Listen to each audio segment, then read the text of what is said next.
அப்போ நம்முடைய பிதாக்கள் யாரு? தொடங்கினவர்கள். நம்முடைய பிதாக்கள் யாரு? தொடங்கினவர்கள். நம்பர் 2, அவர்கள் வித்திட்டவர்கள். they were the initiators. அவர்கள் வித்திட்டவர்கள், நிறைய விஷயத்துக்கு வித்திட்டவர்கள். 3, அவர்கள் விலை கொடுத்தவர்கள். தொடங்கினவர்கள், வித்திட்டவர்கள், விலை கொடுத்தவர்கள்.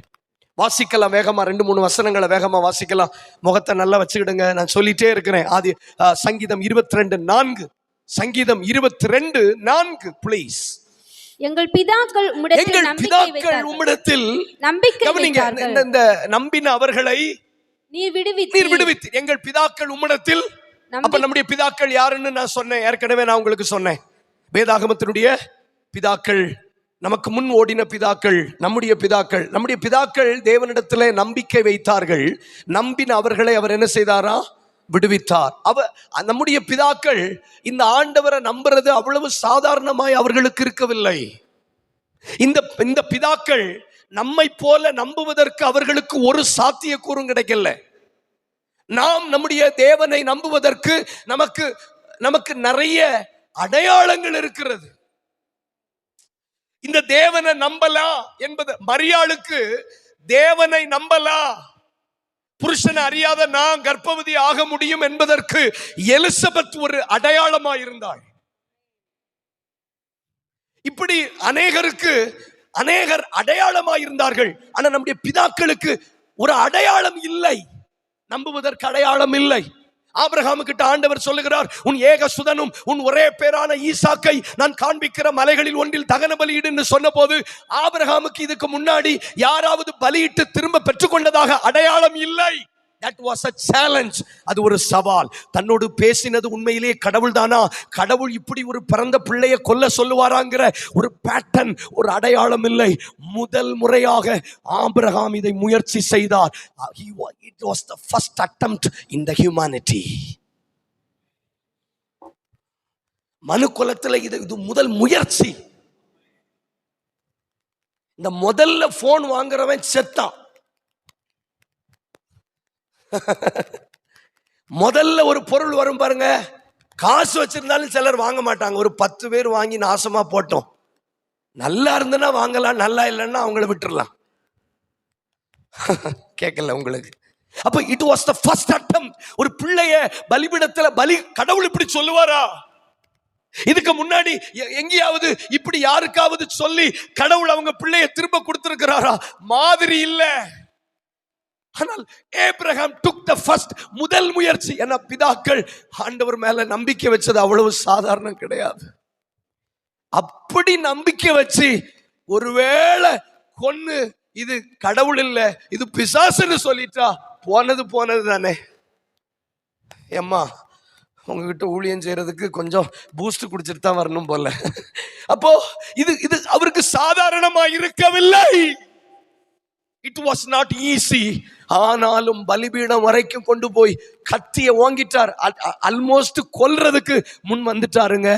அப்படி நம்பிக்கை வைத்த பிதாக்கள், அவர்களுக்கு நம்புவதற்கு ஒன்றுமில்லை. அவர்களுக்கு நம்புவதற்கு ஒரு முன் அடையாளங்கள் இல்லை, ஒரு முன் நிச்சயம் இல்லை. எத்தனை பேருக்கு நான் சொல்றது புரியுது? இன்னொன்னு வாசிச்சிருங்க, யாத்திராகமம் 3ஆம் அதிகாரம் 13-14 ப்ளீஸ். நீங்க கவனமா கேட்கணுங்கிறதுக்காக தான் போராடுறோம், வேற ஒண்ணும் இல்ல, வாய்க்கால் தகராறு ஒண்ணும் இல்ல. யாத்திராகமம் 3:13-14. அப்பொழுது மோசே தேவனை நோக்கி, நான் இஸ்ரவேல் புத்திரரிடத்தில் போய் உங்கள் பிதாக்களுடைய தேவன் உங்களை அனுப்பினார் என்று அவர்களுக்கு சொல்லும் போது அவருடைய நாமம் என்ன என்று அவர்கள் என்னிடத்தில் கேட்டால் நான் அவர்களுக்கு என்ன சொல்லுவேன்? நம்ம பிதாக்கள் எவ்வளவு கஷ்டப்பட்டு இருக்காங்கன்னு புரியுதா? தன்னை அனுப்புனவர்கிட்ட உங்க நாம என்னன்னு கேட்கக்கூடிய நிலைமை தான் நமக்கு பிதாக்களுக்கு.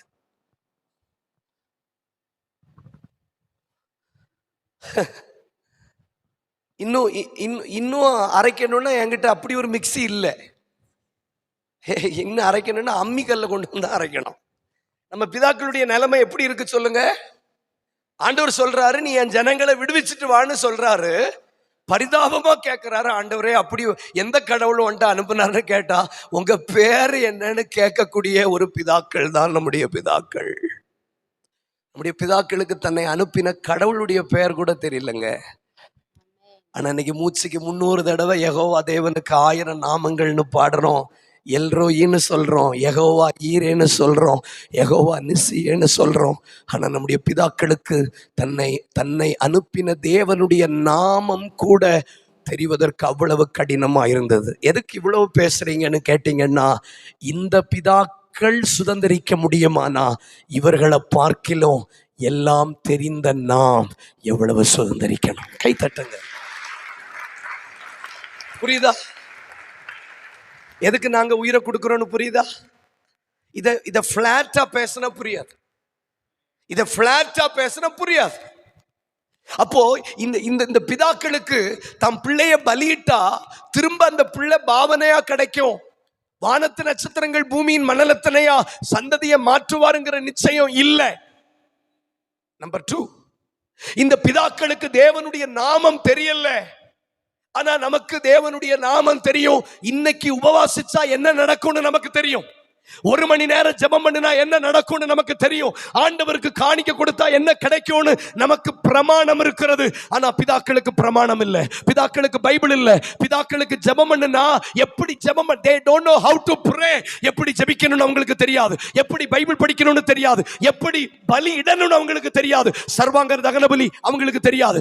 போஜன பலி அவங்களுக்கு தெரியாது. உற்சாக பலி அவங்களுக்கு தெரியாது. ஒவ்வொரு பலியும் நமக்கு கற்றுக் கொடுக்கப்பட்டிருக்கிறது. என்ன கேட்கிறாருன்னா, ஒன்னும் தெரியாத பிதாக்கள், டெக்னாலஜி இல்லாத காலகட்டத்தில், வைஃபை இல்லாத காலகட்டங்களில், மைக் இல்லாத காலகட்டங்களில் நம்முடைய பிதாக்கள் இவ்வளவு கால்நடையாய் நடந்து இவ்வளவு சுதந்தரிப்பார்களானால் இந்த தலைமுறை இதை பார்க்கிலும் அதிகம் சுதந்தரிக்க வேண்டும் என்று கர்த்தர் விரும்புகிறார். கைகளை தட்டுங்க, விடாதீங்க, சும்மா மந்தமா இருக்காதீங்க தம்பி.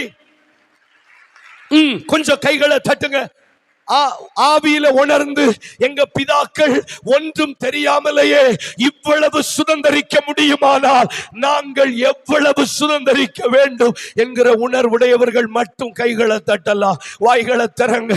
உணர்வுள்ளவர்களாய் ஆண்டவர் துக்கப்படுகிறார். இன்ஸ்டாகிராம் இல்லாத காலகட்டம், வைஃபை இல்லாத காலகட்டம், யூடியூப் இல்லாத காலகட்டம், பிதாக்களால இவ்வளவு சாதிக்க முடியுமானா 2 அல்ல பாறை சபை இதை பார்க்கிலும் பெருகும் என்பதை நம்புகிறவர்கள் கைகளை தட்டி புரிஞ்சவங்க மட்டும் இயேசுவின் நாமத்தில் என் பிதாக்களை பார்க்கிலும் நாம் பெருகணும், நாம் பெருகணும், நாம் பெருகித்தான் ஆகணும். ஏன்னா அவங்களுக்கு பிரமாணம் இல்லை, எனக்கு பிரமாணம் இருக்கு. யோசுவா 1ஆம் அதிகாரம் 5ஆம் வசனம். வேகமா வாசிங்க. யோசுவா 1ஆம் அதிகாரம் 5வது வசனம். நீ உயிரோடு இருக்கும் நாளெல்லாம், நீ உயிரோடு இருக்கும் நாளெல்லாம் ஒருவனும் உனக்கு எதிர்த்து நிற்பதில்லை. நான் மோசேயோடு இருந்தது போல, நான் மோசேயோடு இருந்தது போல உன்னோடும் இருப்பேன். நல்ல கவனிங்க. கர்த்தர் மோசேயோடு இருப்பதற்கு மோசே கொடுத்த விலக்கரையும் கொஞ்சம் நெஞ்சம் இல்லை, கொஞ்சம் உற்சாகமாத்தான் வாங்களேன். கர்த்தர் சொல்றாரு, நான் மோசையோடு இருந்தது போல. மோசையோட கர்த்தர் இருப்பதற்கு மோசே கொடுத்த விலக்கரையும் கொஞ்சம் நெஞ்சம் இல்லை சார். சில இடங்களிலே கர்த்தர் மோசைக்கு எதிர்பட்டு மோசையை கொல்ல பார்த்தார் என்று வேதம் சொல்லுகிறது. 2 தரம் 40 நாள் புசியாமல் குடியாமல் மோசே உபவாசித்தார். இந்த ஜனங்களுக்கு பதிலாக என் பெயரை ஜீவ புஸ்தகத்திலிருந்து கிறுக்கி போடும் என்று கேட்ட ஒரு பரிசுத்தவான். அப்படியெல்லாம் விலை கொடுத்துதான் கர்த்தர் மோசையோடு இருந்தார். ஆனா யோசுவா உபவாசிச்சதா பைபிள்ல இல்ல. யோசுவா ஜீவ புஸ்தகத்திலிருந்து என் பேரை கிறுக்கி போடுங்கன்னு ஒரு இடத்துலயும் சொன்னதா இல்ல. மோசே கொடுத்த விலக்கரையத்துல 100ல் 1 பகுதி கூட அந்த ஆள் விலக்கரையம் கொடுக்கல. ஆனா ஆண்டவர் சொல்றார், அவன் கூட இருந்தது போலவே நான் அவன் கூட இருப்பேன்னு சொல்றார். என்ன பாக்கியம் தெரியுமா இது? என்ன பாக்கியம் தெரியுமா அண்ணே? இந்த பிதாக்களோடு தேவன் இருப்பதற்கு அவர்கள் கொடுத்த விலை கொஞ்சம் நஞ்சம் இல்லை. புரியுற மாதிரி தானே பேசுறேன். தலையில அடிச்சிடலாமோன்னு தோணுது சில நேரம்.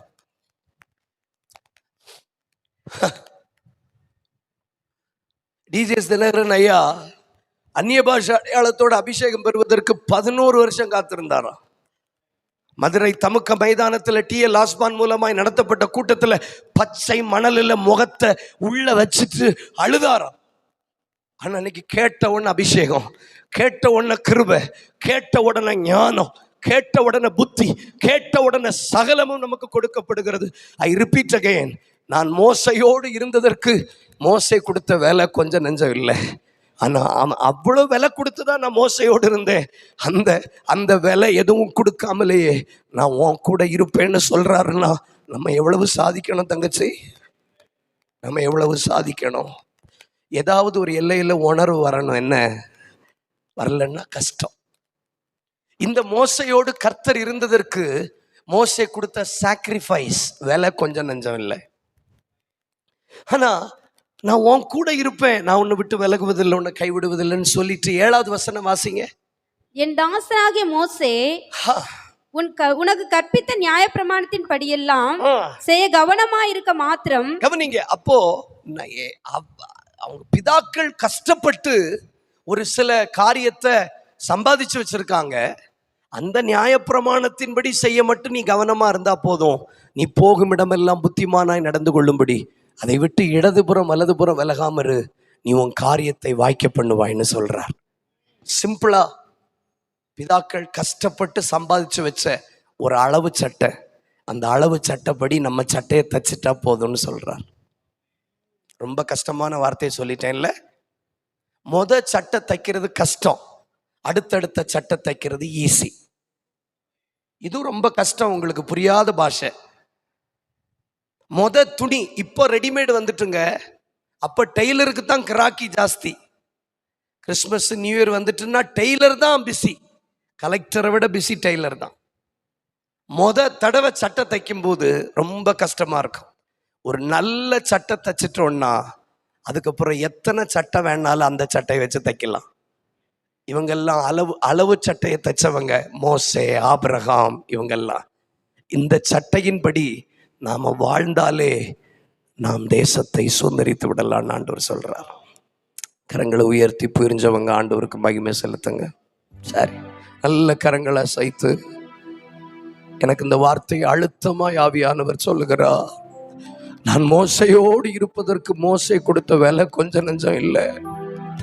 ஆனா அதே தேவன் உன்னோடு இருப்பேன்னு சொல்றது சாதாரண நினைக்கிறீங்களா? கொஞ்சம் வாய்களை திறங்க. ஏதினா இது ஏதினா நீர் என்னோடு இருப்பதினா, ஏதினா இது ஏதினா நீர் என்னோடு இருப்பதினா. இந்த மாதிரியை பின்பற்றினாலே ஒரு 2-3 வசனம் வாசிங்க பார்க்கலாம். யோவான் 14ஆம் அதிகாரம் 12ஆம் வசனம் வேகமாய். யோவான் 14:12. யோவான் 14:12. மெய்யாகவே மெய்யாகவே நான் உங்களுக்கு சொல்லுகிறேன், மெய்யாகவே நான் உங்களுக்கு சொல்லுகிறேன், நான் என் பிதாவிடத்துக்கு போகிறபடியினால் என்னை விசுவாசிக்கிறவன் நான் செய்கிற கிரியைகளை தானும் செய்வான், இவைகளை பார்க்கிலும் பெரிய கிரியைகளை செய்வான். பாருங்க, நான் ஏற்கனவே சொன்னது போல அவரை விட நாம பெரியவைகளை செய்ய வேண்டும் என்பதுதான் அவருடைய சித்தம், அவருடைய விருப்பம், அவருடைய எதிர்பார்ப்பு. புரியுற மாதிரி இருக்கா? இல்ல முடிச்சிடலாமா? ஏதாவது சொல்லுங்க. அப்ப இயேசுவே சொல்றாரு, என்னை விட நீங்க என்ன செய்யணும்? அதிகமான கிரியைகளை நீங்க செய்யணும். செய்தாதான் செய்யணும். அதுக்கு நம்ம என்ன செய்யணும்? அதை தான் இந்த நாட்களில் ஆண்டவர் நம்மோடு கூட பேச விரும்புகிறார். அதுக்கு என்ன செய்யணும் அப்படின்னா, அதுக்கு தான் ஆண்டவர் மாதிரியை நமக்கு வச்சுட்டு போயிருக்கிறார். இந்த மாதிரியை மட்டும் நம்ம என்ன செய்தா போதும்? பின்பற்றினா போதும். வாசிங்க யோவான் 13:15, யோவான் 13:17. 2 வசனங்கள் வாசிங்க. நான் உங்களுக்கு செய்தது போல நீங்களும் செய்யும்படி உங்களுக்கு மாதிரியை காண்பித்தேன். நான் செய்தது போல நீங்களும் செய்யும்படி உங்களுக்கு மாதிரியை காண்பித்தேன். அவ்வளவுதான். நான் உங்களுக்கு செய்தது போல நீங்களும் செய்யும்படி உங்களுக்கு ஒரு ஐ செட் அ பேட்டர்ன், உங்களுக்கு ஒரு நான் மாதிரியை வச்சிருக்கிறேன். அதுதான் புரியும்படி நான் சொல்றேன். ஒரு அளவு சட்டையை நான் வச்சிருக்கிறேன். இந்த அளவு சட்டையை வச்சே நீங்க எல்லாத்தையும். என்றைக்கு ஒரு சபை மாதிரியின்படி வாழுகிற சபையாக, விசுவாசிகள் கண்டமேனிக்கு வாழக்கூடாது, உங்க இஷ்டத்துக்கு வாழக்கூடாது. உங்களுக்கு ஒரு மாதிரி வைக்கப்பட்டிருக்கிறது. இந்த மாதிரியின்படி நம்முடைய வாழ்க்கை இருக்குமானால் நம்மை நம்முடைய பிதாக்களை பார்க்கிலும் பெருக பண்ணுவது நிச்சயம், அது சத்தியம். கைகளை தட்டி ஆண்டவருக்கு ஸ்தோத்திரம் பண்ணுங்க. ஹல்லேலூயா. ரைட். 17 வாசிங்க. 17வது வசனம். 17. நீங்கள் இவைகளை அறிந்திருக்கிறபடி நீங்கள் இவைகளை அறிந்திருக்கிறபடியால் இவைகளை செய்வீர்களானால் பாக்கியவான்களாயிருப்பீர்கள். நீங்கள் பாக்கியவான்களாயிருப்பீர்கள். அப்ப நம்முடைய பிதாக்களை பார்க்கிலும் நம்மை பெருக பண்ணுவது எதுன்னு கேட்டீங்கன்னா, இந்த மாதிரியை நாம் பின்பற்றி வாழணும். தம்பி இங்க கவனிமா, இங்க கவனிங்க, நகல்லாம் அப்புறம் பார்க்கலாம், வீட்டுல போய் வெட்டலாம். மாதிரி நமக்கு ரொம்ப முக்கியம். எந்த சபை, எந்த குடும்பங்கள் மாதிரியின்படி வாழுகிறார்கள், அதுல ஒரு மாதிரியை தான் இன்றைக்கு நாம் கற்றுக்கொண்டு நாம் ஜெபிக்க போகிறோம். இது நம்முடைய பிதாக்களை பார்க்கிலும் நம்மை பெருக பண்ணி இருக்கும். நல்ல கரங்களை உயர்த்தி ஒரு ஆமேன்னு சொல்லுங்களேன். எங்க அப்பா விசுவாசியா இருந்தாரு சபையில, நான் ஊழியக்காரனா இருந்தேன். இதுதான் பெருக்கம். எங்க அப்பா விசுவாசியா இருந்தாரு, எங்க அப்பா கோயில் குட்டியாரா இருந்தாரு, நான் ஊழியம் செய்யறேன்னு சொல்றதுதான் பெருக்கம். நீங்க உங்க பிதாக்களை பார்க்கிலும் பெருகி இருக்கிறீங்களா? உங்க அப்பா அம்மாவை விட லோல போயிட்டீங்களா, அல்லது உங்க அப்பா அம்மாவை விட பெருகி இருக்கிறீங்களா? உங்க அப்பா அம்மாவை விட 5 நிமிஷம் இல்ல, அவங்க ஞாயிற்றுக்கிழமை மட்டும் சர்ச்சுக்கு வருவாங்க சார், சிலர் ஈஸ்டருக்கு மட்டும் வருவாங்க சார், சிலர் கிறிஸ்துமஸுக்கு வருவாங்க சார், நானும் அப்படித்தான் வருவேன். நீங்க பெருகல்ல. அவங்கள விட ஜெபத்துல, ஆவிக்குரிய வாழ்க்கையில நீங்கள் பெருகி இருக்கிறீர்களா என்கிற ஒரு கேள்வியை ஆண்டவர் எழுப்புகிறார்.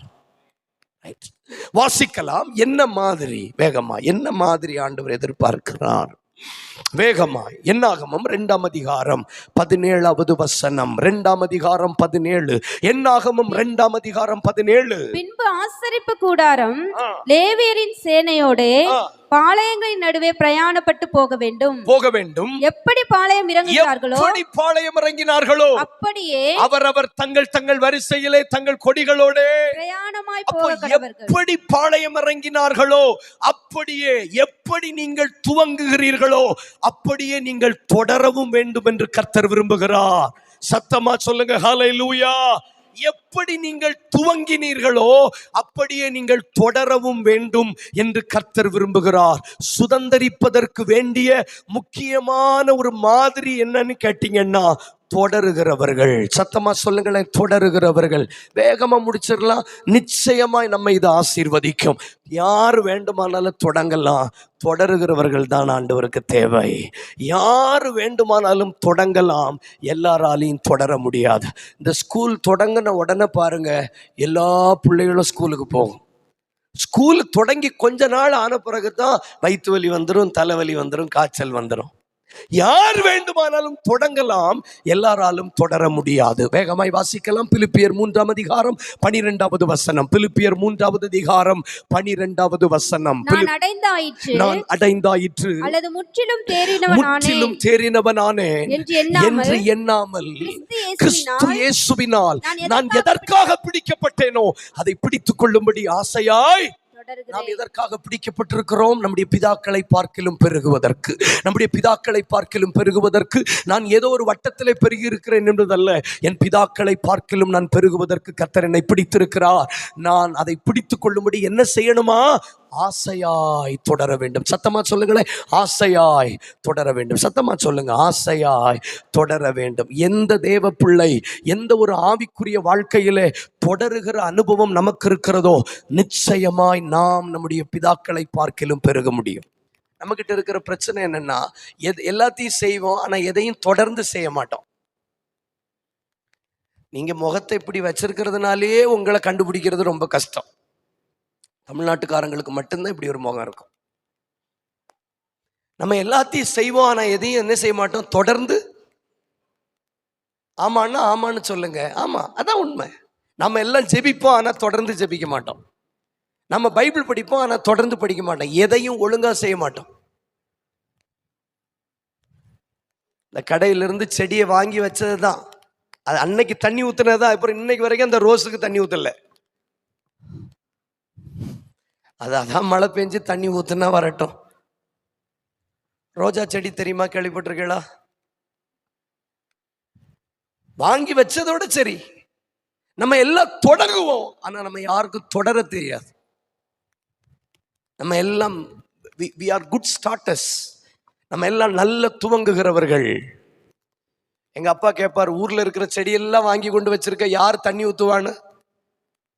யார் வேணாலும் தொடங்கலாம், யார் வேணாலும் செடி வாங்கி வைக்கலாம், ஆனா செடியை வளர்க்கிறவர்கள் ரொம்ப குறைவு. யாரு வேண்டுமானாலும் எதை வேண்டுமானாலும் தொடங்கலாம். ஆனால் நான் சொல்லுகிறேன், ஒருவேளை தாவீதையா இருக்காங்க, அன்பையா இருக்காங்க, ஜாக்சன் ஐயா இருக்காங்கன்னு வச்சுக்கோங்களேன். இவங்க தொடங்கி வைக்கலாம். தொடருவது சபையினுடைய கடமை. கைகளை தட்டி ஆண்டவருக்கு ஸ்தோத்திரம் பண்ணுங்களேன். You need to pursue it. யார் வேண்டுமானாலும் தொடங்கலாம். உங்களுக்கு தேவன் அனுப்புகிற ஊழியக்காரர்கள் உங்கள் ஆவிக்குரிய வாழ்க்கையை தொடங்கி வைப்பார்கள். ஒரு கன்வென்ஷன் கூட்டம் உங்களுக்கு ஒரு துவக்கம், கூட்டம் முடிந்த பிறகு நீங்கள் தொடர வேண்டும். கைகளை உயர்த்தி ஆண்டவருக்கு ஸ்தோத்திரம் பண்ணுங்க. ஹல்லேலூயா. நீங்கள் துவங்குகிறவர்களாய் அல்ல, தொடருகிறவர்களாய் இருக்க வேண்டும் என்று கர்த்தர் விரும்புகிறார். துவங்குகிறவர்களுக்கும் தொடருகிறவர்களுக்கும் பெரிய வித்தியாசம் இருக்கிறது. மோசே தொடங்கினார், யோசுவா தொடர்ந்தான், கானானை பங்கிட்டு கொடுத்தான். எலியா தொடங்கினான், எலிசா தொடர்ந்தான், இரட்டிப்பான அபிஷேகத்தை பெற்றுக்கொள்ள முடிந்தது. பவுல் தொடங்கினார், தீமோத்தேயு தொடர்ந்ததினால் சபைகளுக்கு சுவிசேஷம் தாராளமாய் கிடைக்கும். It is a danger. கவனிங்க, எந்த ஒரு விஷயத்தையும் தொடர்ந்து செய்வதுதான் நல்லது. நம்ம பிரச்சனை என்ன தெரியுமா? 10 நாள் ஜெபிக்க மாட்டோம், ஒரு நாள் உபவாசம் இருந்து ஜெபிச்சுட்டா சரியாயிரும் நினைப்போம். அது உங்கள் ஆவிக்குரிய பலவீனத்துக்கு காரணமாய் அமைந்துவிடும். 10 நாள் நீங்க சாப்பிடாம இருந்துட்டு 11ஆவது நாள் திண்டுக்கல் தலப்பா கட்டி பிரியாணி சாப்பிட்டீங்கன்னா கக்கூசுல தான் இருக்கணும். கேட்கல உங்களுக்கு? கெட்ட வார்த்தையா பேசுறேன்னா? 10 நாள் சோறு சாப்பிடாம இருந்துட்டு 11ஆவது நாள் சேர்த்து சாப்பிட்டீங்கன்னா வயிற்றுக்கு ஆவாது. ஆனா 10 நாளும் கொஞ்சம் கொஞ்சமாய் ஜெபிக்கிறவர்கள் ஜெயிப்பார்கள். கோவம் வந்துச்சுன்னா கூட்டம் முடிஞ்சு தனியா திட்டுங்க, என்ன?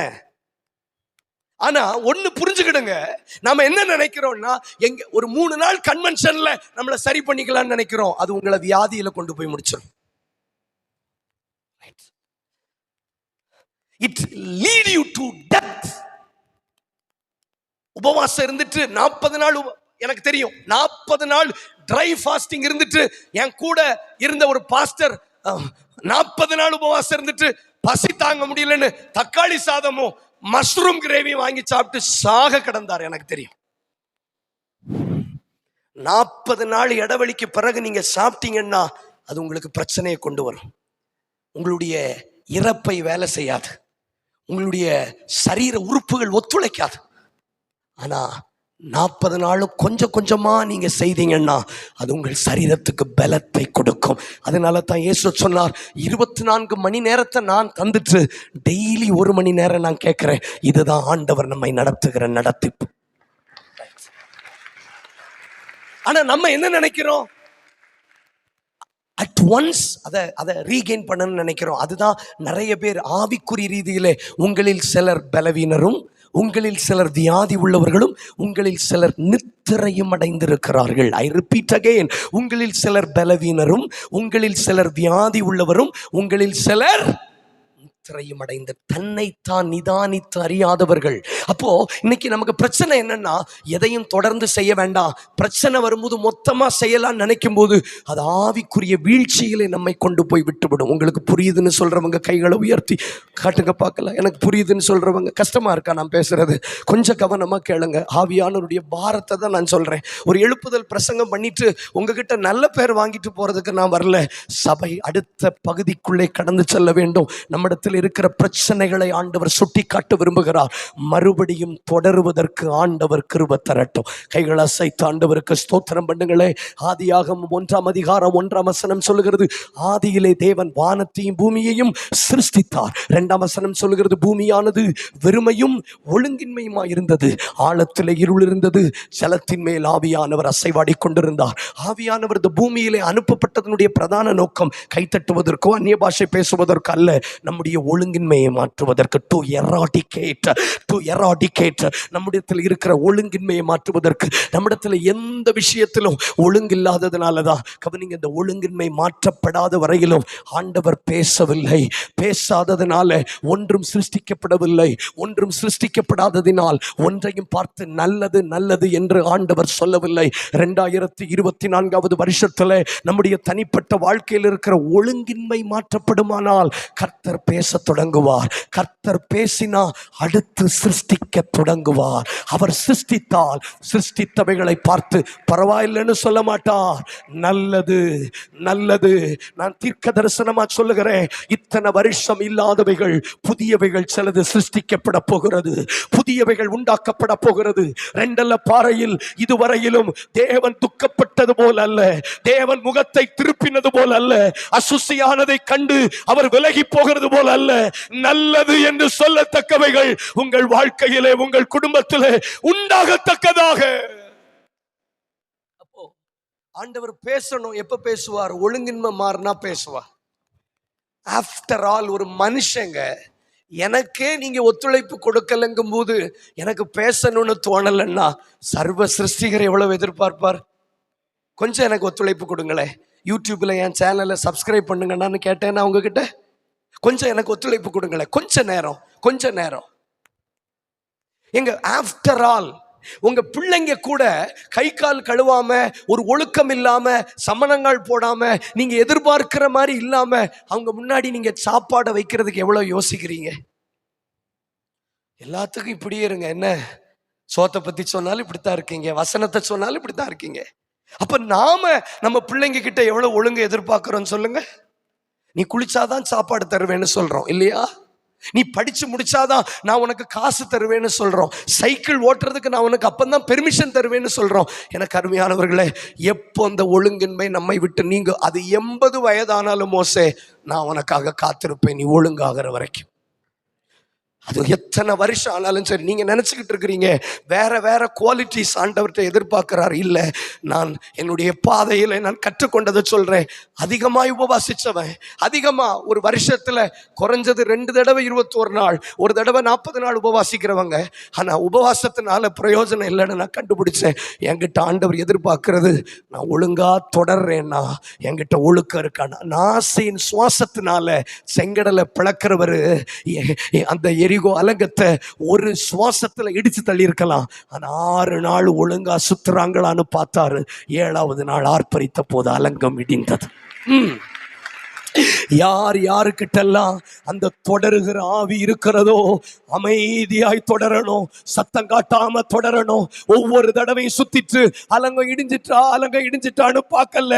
ஆண்டவர் சொன்னது போல 7 நாட்களும் தொடர்ந்தார்கள். 7 நாட்களில் அலங்கம் சுக்கு நூறாய் உடைந்து விழுந்தது. நீங்கள் தொடருவதற்கு ஆயத்தமானால் நான் கண்ணீரோடு சொல்றேன், இத்தனை வருஷம் பார்க்காத புதியவைகளை உங்கள் எல்லைகளிலே கர்த்தர் சிருஷ்டிக்க தொடங்குவார். புதியவைகளை சிருஷ்டிக்க தொடங்குவார். புதியவைகளை பார்க்க ஆரம்பித்து விட்டால் அப்போஸ்தலனாகிய பவுல் சொன்னது போல நீங்கள் சாதாரணமாய் தொடர மாட்டீர்கள், கஷ்டப்பட்டு தொடர மாட்டீர்கள், ஆசையாய் தொடருவீர்கள். நான் சிலரை பார்த்து இயேசுவின் நாமத்தில் சொல்லுகிறேன், சிலருக்கு ஜெபம் கஷ்டமா இருக்கு, சிலருக்கு வேத வாசிப்பு கஷ்டமா இருக்கு, சிலருக்கு ஊழியம் கஷ்டமா இருக்கு. ஆனா இன்னைக்கு வரைக்கும் சொல்லுகிறேன், 9 வருஷம் முழு நேர ஊழியத்தில் இருக்கிறேன். எத்தனையோ பலவீனங்கள், எத்தனையோ யாத்திரைகள், ஆனாலும் இன்னைக்கும் ஆசையாய் தொடருவதற்கு காரணம் என் எல்லைகளில் குறைந்தது 6 மாதத்திற்கு ஒரு தடவையாகிலும் புதிய வெளிப்பாடுகளை பார்க்கிறேன், புதிய ஊழியங்களை பார்க்கிறேன், புதிய தரிசனங்களை பார்க்கிறேன். From today ரெண்டல்ல பாறையில் புதியவைகள் உண்டாகட்டும். கைகளை தட்டுறவங்க கைகளை தட்டலாம், வாய்களை திறந்து ஸ்தோத்திரம் பண்ணுகிறவர்கள் இயேசுவின் நாமத்தில் வேதம் படிக்கும் போது அவைகள் புதியவைகளாய் மாறட்டும். இதோ சகலத்தையும் புதிதாக்குகிறேன் என்று சொல்லுகிற கர்த்தருடைய வார்த்தை நம்ம மத்தியிலே வெளிப்படுவதாக. ஏன் உற்சாகம் இல்ல? வாலிப பிள்ளைங்களுக்கு ஏன் உற்சாகம் இல்ல? இந்த பைபிளை பார்க்கும்போது ஏன் சலிப்பு தன்மை வருது? ஜெப அறைக்கு போன உடனே ஏன் சலிப்பு தன்மை வருது? சபைனாலே ஏன் சலிப்பு தன்மை வருதுன்னா nothing new. ஒன்றும் புதுசு இல்ல, ஒன்றும் புதுசு இல்ல, ஒன்றும் புதுசு இல்ல, ஒன்றும் புதுசு இல்ல, ஒன்றும் புதுசு இல்ல. ஒரு ஆனாரப்பட்ட இந்த மொபைல் போன் நம்ம கிட்ட சாஃப்ட்வேர் அப்டேட் கேக்குதுங்க. சாரி, உங்களுக்கு தெரியாது, ராங் நம்பர், விட்டுருங்க. இந்த மொபைல் போன் நம்ம கிட்ட சாஃப்ட்வேர் அப்டேட் கேக்குது.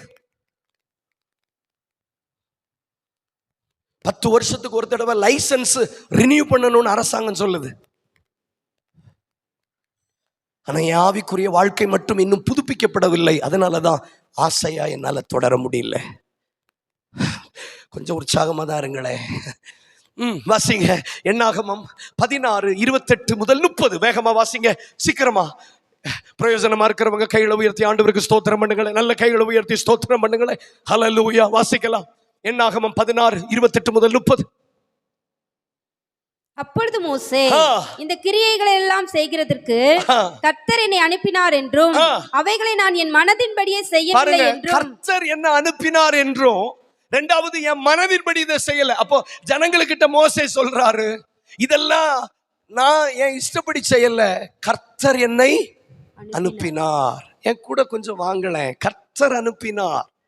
இரண்டாவது, என் மனசுல இருக்கிறபடி நான் செய்யல என்பதை நீங்க எதினாலே அறிந்து கொள்ளுவீர்கள் என்றால், சகல மனிதரும் சாகிறபடி இவர்கள் செத்து. பாருங்க, எல்லாருக்கும் நடக்கிற மாதிரி நடந்து எல்லா மனுஷருக்கும் நேரிடுகிறது போல நேரிட்டா கர்த்தர் என்ன அனுப்பலன்னு நினைச்சுக்கிடுங்க. அடுத்த வசனம், கர்த்தர் ஒரு புதிய காரியத்தை நேரிட செய்வதால். கைகளை உயர்த்தி சொல்லுங்க ஹல்லேலூயா. எதுவா சொல்லுங்க, ஆண்டவருக்கு கேட்டுறாம. எல்லா மனுஷருக்கும் நடக்கிற மாதிரி எனக்கு நடந்தா கர்த்தர் என்ன அனுப்பல. எல்லாருக்கும் நடக்கிற மாதிரி எனக்கு நடந்தா நான் இதெல்லாம் என் மனதின்படி செய்தேன்னு நீங்க நினைச்சுக்கிடுங்க. ஆனா கர்த்தர் என்ன அனுப்பினார், கர்த்தர் என்ன ரட்சித்தார், கர்த்தர் என்ன அழைத்தார் என்பதற்கு எது சாட்சின்னா, ஒரு புதிய காரியம் நடக்கணும்.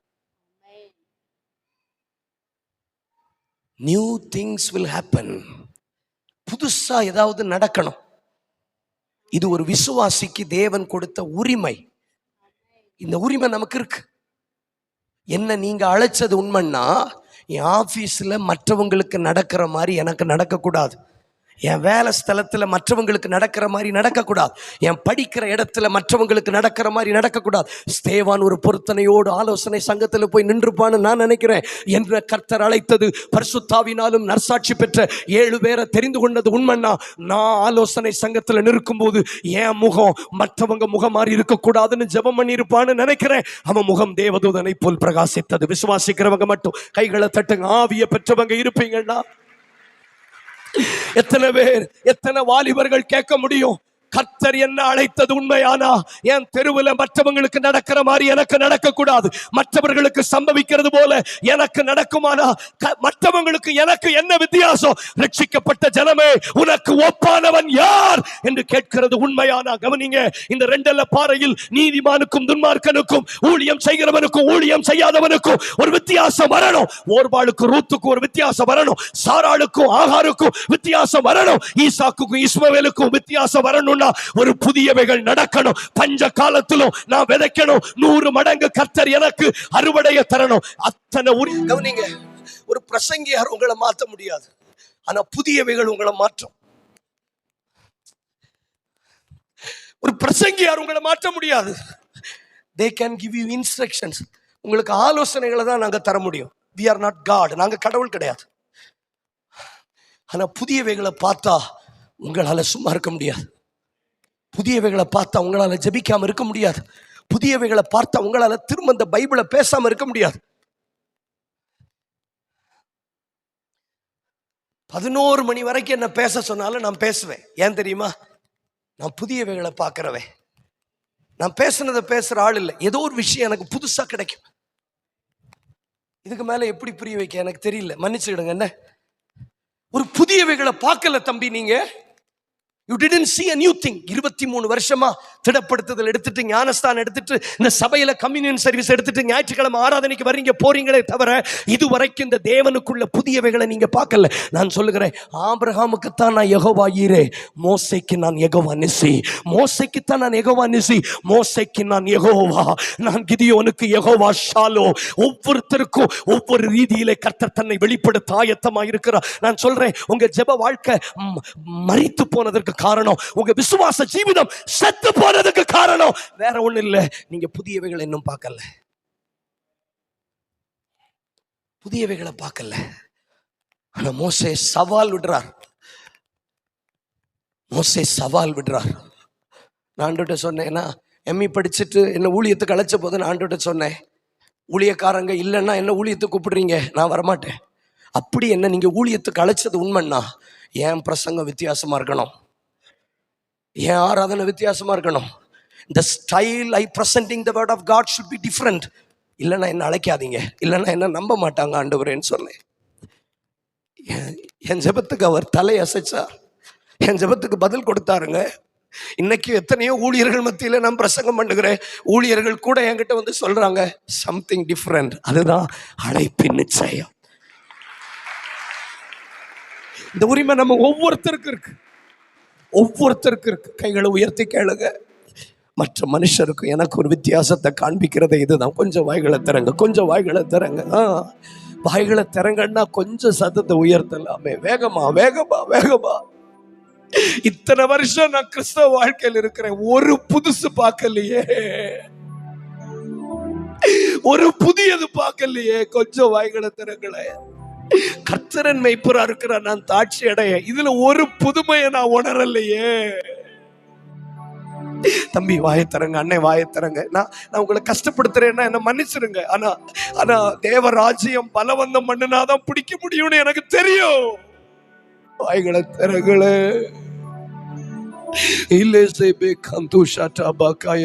வாய்களை திறங்க.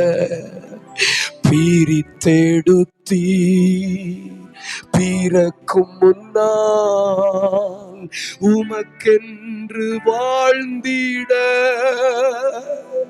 பிரித்தெடுத்தி பிறக்கும் முன்னால் உமக்கென்று வாழ்ந்திட, ஆராதனை அனுதினமும் உமக்கே, ஆராதனை உமக்கே, அனுதினமும் உமக்கே, ஆராதனை ஆராதனை. கூடுமான கைகளை உயர்த்தி அப்பா அப்பா உங்களுக்கு இயேசு ராஜா மாளிகையில் ராப்பகலாய் அமர்ந்திருப்பே, துதித்து மகிழ்ந்திருப்பே. கொஞ்சம் வாயத்திறங்களே. எல்லா துயரம் ஆராதனை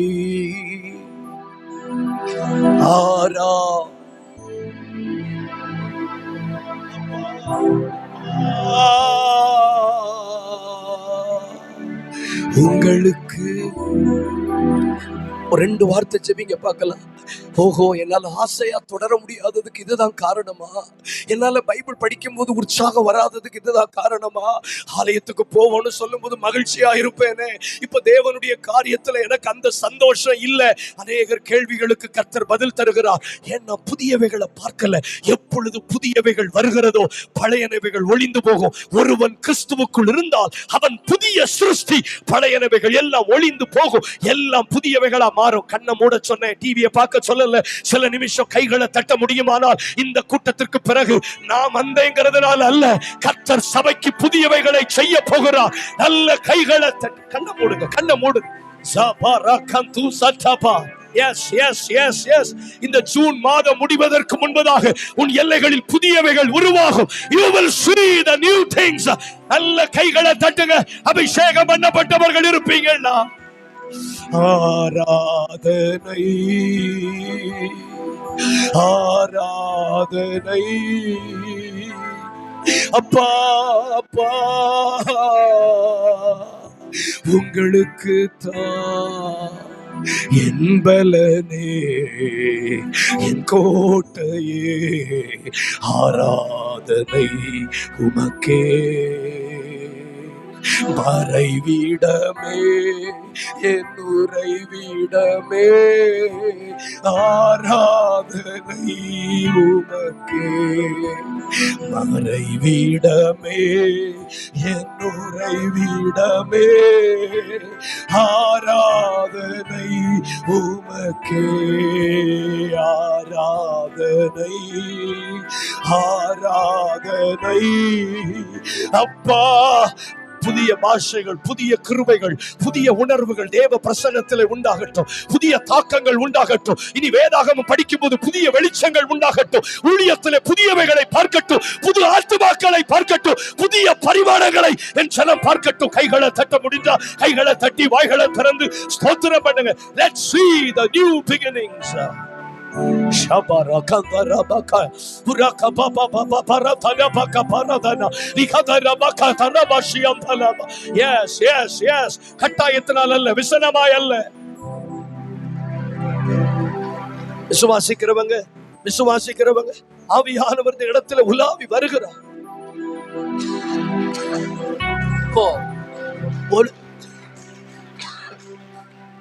ஒரு புதிதும் பார்க்கல, அதனாலதான் எனக்கு இன்ட்ரெஸ்ட் வரல. எனக்கு எந்த விஷயத்திலும் எனக்கு சந்தோஷம் இல்லை. எதையும் என்னால ஆசையா தொடர முடியல. ஒரு நேரத்துக்கு ஒரு நேரம் பைபிள் படிக்கிறது எனக்கு சங்கடமா இருக்கு. எனக்கு ஜெப நேரம் ரொம்ப கடினமா இருக்கு. ஏன்? நான் புதியவைகளை இன்னும் பார்க்கல. மோசே சொல்றாரு, இந்த வணங்கா கழுத்துள்ள உங்க மத்தியில நான் வாழணும்னா புதுசு எனக்கு ஏதாவது நடக்கணும். சகல மனிதருக்கும் நேரிடுகிற மாதிரி நடக்கக்கூடாது. அந்த உரிமை இருந்துச்சு. அவர் கேட்டார், பதில் அளிச்சார். ரைட். அப்ப ஆசையா தொடரணும்னா நமக்கு என்ன இருக்கணும்? புதியவைகள் வேணும். ரட்சிக்கப்பட்ட நாள்ல இருந்து 18 வருஷம் ஆச்சு. என் வீட்டில் ஒரு புதுசு நடக்கல. உங்களுக்கு கேட்கறதுக்கு உரிமை இருக்கு. ஒரு புதுசு உங்க வீட்டில் வரணுங்கிறத கேட்கறதுக்கு உரிமை இருக்கு. பார்த்த முகத்தையே நாங்க பார்த்துட்டு இருக்கிறோம். எங்க வீட்டில் ஒரு புதியவைகளை நாங்க பார்க்க. we want to see something new. 70 வயதுல எங்க அப்பாவுக்கு 70 வயது இருக்கும்போது எனக்கு திருமணம் ஆச்சு. எல்லாரும் சொன்னாங்க, உங்க அப்பா செத்த பிறகுதான் நீ திருமணம் பண்ணுவியான்னு கேட்டாங்க. ஆல்மோஸ்ட் உயிரோடு இருந்து மரித்தது போல இருந்த என் பெற்றோர்கள் என் வீட்டில் இப்போ புதுசா ஒரு பிள்ளை பிறந்து வளர்ந்த உடனே ஒரு புதியதை பார்த்த உடனே காலையிலே எழும்பிடுறாங்க. அவங்க அவங்க அவங்க புதியவைகளை பார்த்த உடனே செயல்பாடுகள் மாறுகிறது. ஆண்டவரே என்னை எடுத்துட்டா நல்லதுன்னு சொன்ன என் தகப்பன் இப்ப வாயில சொல்றாரு, இன்னும் ஒரு 10 வருஷம் ஜீவனை தந்தீங்கன்னா இந்த பிள்ளைய கொஞ்சம் நான் வளர்ப்பேனேன்னு கேட்குறாங்க. ஹலோ, போதும் 70 வயசு வரைக்கும் நான் வாழ்ந்துட்டேன், இனி ஆண்டவர் என் ஜீவன் எடுத்தாலும் பரவாயில்லைன்னு சொன்ன என் அப்பா இப்போ ஜெபத்துல சொல்றாரு, இன்னொரு 10 வருஷம் நம்ம வாழலாமா இந்த பிள்ளைய வளர்க்கறதுக்கு. அப்போ புதியவைகளை பார்த்துட்டீங்கன்னா சாகணும்னு தோணாது. என் பிதாக்களை பார்க்கலாம் நல்லவன் அல்ல, என் ஜீவனை எடுத்துக்கொள்ளுன்னு சொல்ல மாட்டீங்க, நான் வாழணும்னு நினைப்பீங்க. கைகளை தட்டுங்க பார்க்கலாம். மரணத்தின் வல்லமைகள் முறிக்கப்படும். கைகளை தட்டுங்க. எஸ், ஏதாவது ஒரு பாயிண்ட்ல பிடிங்க. 30 வயசுல உனக்கு வாழ்க்கை மேல ஏன் கசப்பு? 45 வயசுல செத்து போகணுங்கிற எண்ணம். ஏன்னா புதியவைகளை பார்க்கல.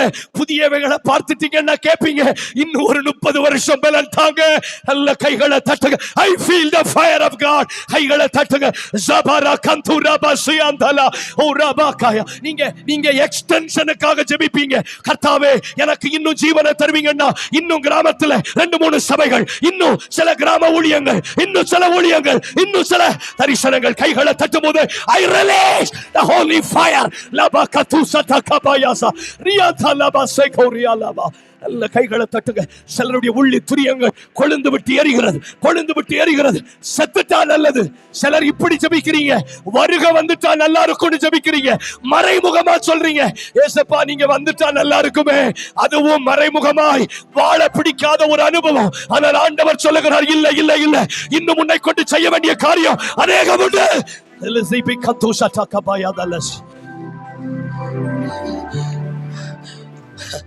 என் அரைமயிர் துக்கத்துல பாதாளத்தில் இறங்கட்டும், என் அரைமயிர் துக்கத்துல பாதாளத்தில் இறங்கட்டும்னு சொன்ன யாக்கோபு யோசேப்பினுடைய ரதத்தையும் யோசேப்பினுடைய உயர்வையும் பார்த்த உடனே அவன் ஆவி செத்ததுன்னு இல்லை, அவன் ஆவி உயிர்த்ததுன்னு பைபிள் சொல்லுது. His spirit revived. யாக்கோபின் ஆவி உயிர்த்தது. சாகரேன்னு சொன்னீங்க சார், செத்து போறேன்னு சொன்னீங்க, செத்துட்டா நல்லா இருக்கும்னு சொன்னீங்க, என் நரைமயிர் துக்கத்தோட பாதாளத்துல இறங்கட்டும்னு சொன்னீங்க. இப்ப எங்கிருந்து உயிர் வந்துச்சு?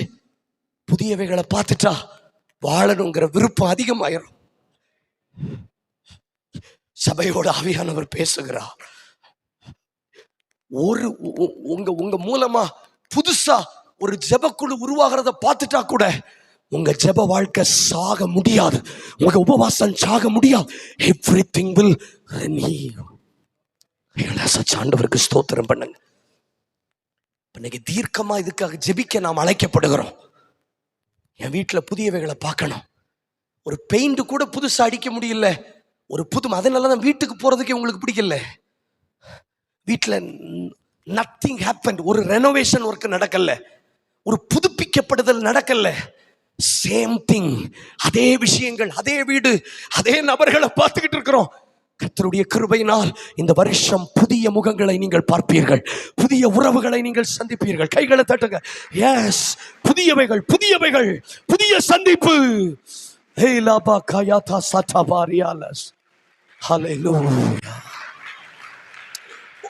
ஒன்னு சாமுவேல் 17:35. வேகமா 1 சாமுவேல் 17:35.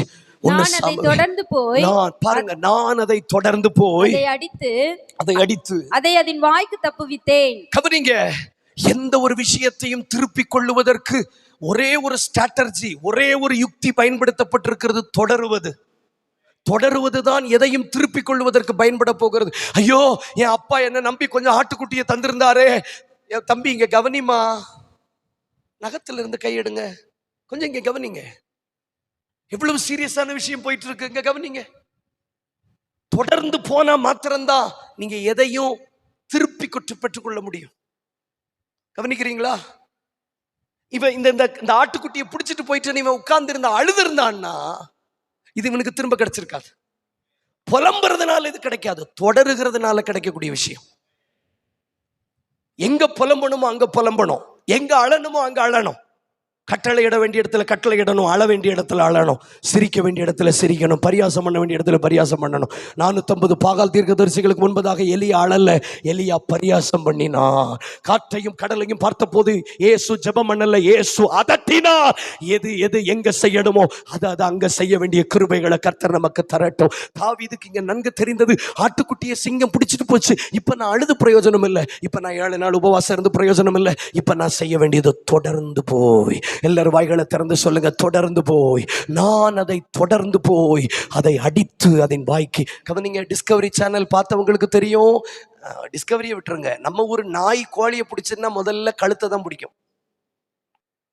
நாய் தெரியுமா? நாய், இந்த நாய் கோழியை பிடிச்சதுன்னு வைங்கள, முதல்ல கழுத்தை பிடிச்சி 2 உதறு அதோட அது செத்துரும். நாய்க்கு வாயில போனோடனே கோழிக்கு அட்டாக் வந்துடும், அப்பவே செத்துரும் பாருங்க. அப்போ அந்த சிங்கம் இந்த ஆட்டுக்குட்டியை பிடிக்கும் போது கழுத்துல தான் பிடிக்கும். நான் சொல்லி போறேன், உங்ககிட்ட கேட்டா வழங்குமா? நீங்க பதிலா சொல்ல போறியே இல்ல. நான் சிங்கம் பிடிக்கும் போது கழுத்தை தான் பிடிக்கும், கழுத்தை பிடிச்சி முதல்ல கொன்னுட்டு தான் அந்த மிருகத்தை தூக்கிட்டு போகும். அப்ப சத்தியத்தில் அந்த ஆட்டுக்குட்டி செத்தது, ஆனாலும் இவன் தொடர்ந்து போனதினால் கர்த்தர் அதன் வாய்க்கு அதை தப்புவித்தது மட்டுமல்ல, உயிரோடு திரும்ப கொண்டு வந்து மந்தையோடு சேர்த்தார். எந்த ஒரு விஷயமா இருக்கட்டும், துஷ்ட மிருகங்களின் வாய்களிலே போனதா இருக்கட்டும், இது உங்களுக்கு கிடைக்காதுன்னு சொல்லப்பட்ட விஷயமா இருக்கட்டும், தொடருகிறதின் மூலம் நீங்கள் அதை திருப்பிக் கொள்வதற்கு வாய்ப்புகள் இருக்கிறது. தொடருவதற்கு கைகளை உயர்த்தி சொல்லுங்க, தொடருவதின் மூலம். வேகமா சொல்லுங்க, தொடர்றது மூலம். வாசிக்கலாம். 1 சாமுவேல் 30ஆம் அதிகாரம் 8ஆம் வசனம். சில வசனங்கள் சொல்லி ஜெபிப்போம். 1 சாமுவேல் 30ஆம் அதிகாரம் 8ஆம் வசனம். தாவீது கர்த்தரை நோக்கி, நான் அந்த தண்டை பின்தொடர வேண்டுமா? கவனிங்க, தொடர வேண்டுமா, அதை பிடிப்பேனா என்று கேட்டான். அதற்கு அவர், அதை பின்தொடர், அதை நீ பிடித்து சகலத்தையும், எந்த ஒரு விஷயத்தையும் திருப்பிக் கொள்ளுவதற்கு ஆண்டவர் நம்மிடத்தில் எதிர்பார்க்கிறது தொடருவது. ஆனா நம்ம கிட்ட என்னதான் இல்லை? தொடரல, எதையும் நாம தொடரல. தொடருவதற்கு ஆயத்தமானால் நிச்சயமாய் திருப்பிக் கொள்வதற்கு தேவன் பலன் தருவார். ஆதியாகமம் 22ஆம் அதிகாரத்திலே ஆண்டவர் ஆபிரகாமுக்கு சொல்லுகிறார், உன் ஏகசுதனும் உன் ஒரே பேரான குமாரனாகிய ஈசாக்கை நான் காண்பிக்கிற மலைகளில் ஒன்றில் போய் தகன பலியிடு. நிறைய மலைகள் இருக்கு, ஆனா எது கர்த்தர் சொன்ன மலை? கண்ட இடத்துல பலியிட முடியாது, தேவன் குறித்த இடத்துல மாத்திரம்தான் பலியிட முடியும். நிறைய மலைகள் இருக்கு, எந்த மலையில நான் பலியிடுவேன்? குழப்பம். அப்போ ஆண்டவர் என்ன சொல்றாரு? வாசிக்கலாம். ஆதியாகமம் 22ஆம் அதிகாரம் 3ஆம் வசனத்திலிருந்து வாசிங்க. ஆபிரகாம் அதிகாலையில் எழுந்து தன் கழுதையின் மேல் சேணம் கட்டி தன் வேலைக்காரர் 2 பேரையும் தன் குமாரன் ஈசாக்கையும் கூட்டிக் கொண்டு தகன பலிக்கு கட்டைகளையும் பிளந்து கொண்டு தேவன் தனக்கு குறித்த இடத்திற்கு புறப்பட்டு போனார். தொடங்கினார். அடுத்து வாசிக்கலாம்.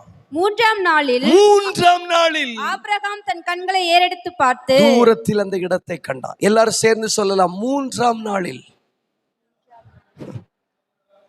மலையை எங்க இருந்து பார்த்தாலும் தான் தெரியுமே, மலைய எவ்வளவு தூரத்துல இருந்து பார்த்தாலும் தெரியுமே. அதனாலதானே அதுக்கு பேர் மலை.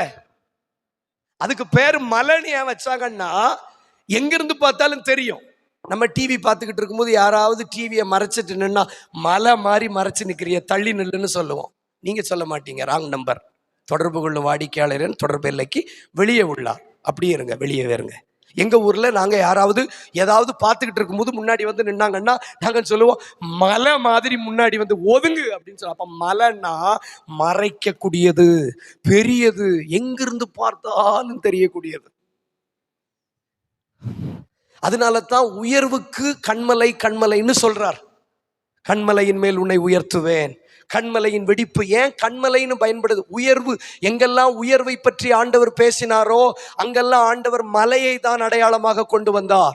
சங்கீதம் 62:3 தாவீது சொல்லுகிறார், என் இருதயம் தொய்யும் போது பூமியின் கடையாந்தரங்களில் உம்மை நோக்கி கூப்பிடுகிறேன், என கெட்டாத உயரமான கண்மலையில் என்னை கொண்டு போய்விடும். அப்ப உயர்வுகளுக்கெல்லாம் பயன்படுத்தப்பட்டது கண்மலை தான் பயன்படுத்தப்பட்டிருக்கிறது. அப்ப கண்மலையானால் உயர்ந்த இடம், கிரேட்டர் ஹைட்ஸ், எங்கிருந்து பார்த்தாலும் தெரியும். ஆனா அப்படிப்பட்ட எங்கிருந்து பார்த்தாலும் தெரியக்கூடிய மலையையே 3 நாள் தொடர்ந்து போன பிறகுதான் தூரத்துல ஆபிரகாமால பார்க்க முடிஞ்சது. நான் சொல்றது உங்களுக்கு புரியல. அவ்வளவு வெளியரங்கமாய் தெரியக்கூடிய மலையையே 3 நாள் தொடர்ந்த பிறகுதான் ஆபிரகாம் அந்த இடத்தை கண்டான் என்று வேதம் சொல்லுகிறது. உங்க பைபிள் அப்படித்தானே போட்டிருக்கு? எங்க பைபிள்ல போட்டதெல்லாம் இருக்கட்டும், நீ முடி அப்படின்னு சொல்றீங்களா? 3 நாளைக்கு பிறகு தூரத்தில் அந்த இடத்தை கண்டான். ஏன்னா முதல் நாள் ஆர்வ கோளாறுல சிலர் போவாங்க. இந்த பைக் வாங்கணும்னு பாருங்க, தொடச்சிக்கிட்டே இருப்பாங்க, கழுவிக்கிட்டே இருப்பாங்க, யாரும் தொட விட மாட்டாங்க, ஏறும்போது மோதிரம் பட விட மாட்டாங்க. இப்ப பாவம் யார் பெற்ற பிள்ளையோன்னு அது கிடக்கு. அதை குளிப்பாட்டுறதும் கிடையாது, அதை வாஷுக்கும் விடுறது கிடையாது. சீட்டு கிழிஞ்சாச்சு, ஃப்ரெண்டு கவர் இல்லை, அது யார் கண்டா? ஆனா வாங்கின புதுசுல நாள் புது மாடு குளிப்பாட்டுவோம். இப்ப நாள் ஆபிரகாம ஆண்டவர் நம்பல. 2வது நாள் சொல்லிட்டாரேன்னு கட்டாயத்துல நடந்திருப்பாரு. 3வது நாள் தொடங்கினாரு பாருங்க, அது உண்மையான தொடர்ந்து போகுதல். 3வது நாள், 3ஆம் நாளில் ஆபிரகாம் தன் கண்களை 3ஆம் நாளில், அதனாலதான் 3வது நாள் காலையிலேயே இயேசு உயிரோடு எழுந்தார். எந்த ஒரு விஷயத்தை நல்ல கவனிங்க, தொடருகிறவர்கள் மாத்திரமே கண்டடைய முடியும். கைகளை உயர்த்துங்க பார்க்கலாம். தொடரணும். குறைஞ்சது 3 நாள். வேகமா சொல்லுங்களேன், குறைஞ்சது 3 நாள். குறைஞ்சது 3 நாள் ஒரு விஷயத்தை 3 நாள். ஆனா நம்ம குடும்ப ஜெபமே முதல் நாள் பண்ணிட்டு 2வது நாள் பண்ண முடியாது பாருங்க. நான் எல்லாம் உங்க கதையை தான் சொல்றேன். ஆனா நீங்க ஏன் பால எனக்கே போடுறீங்க.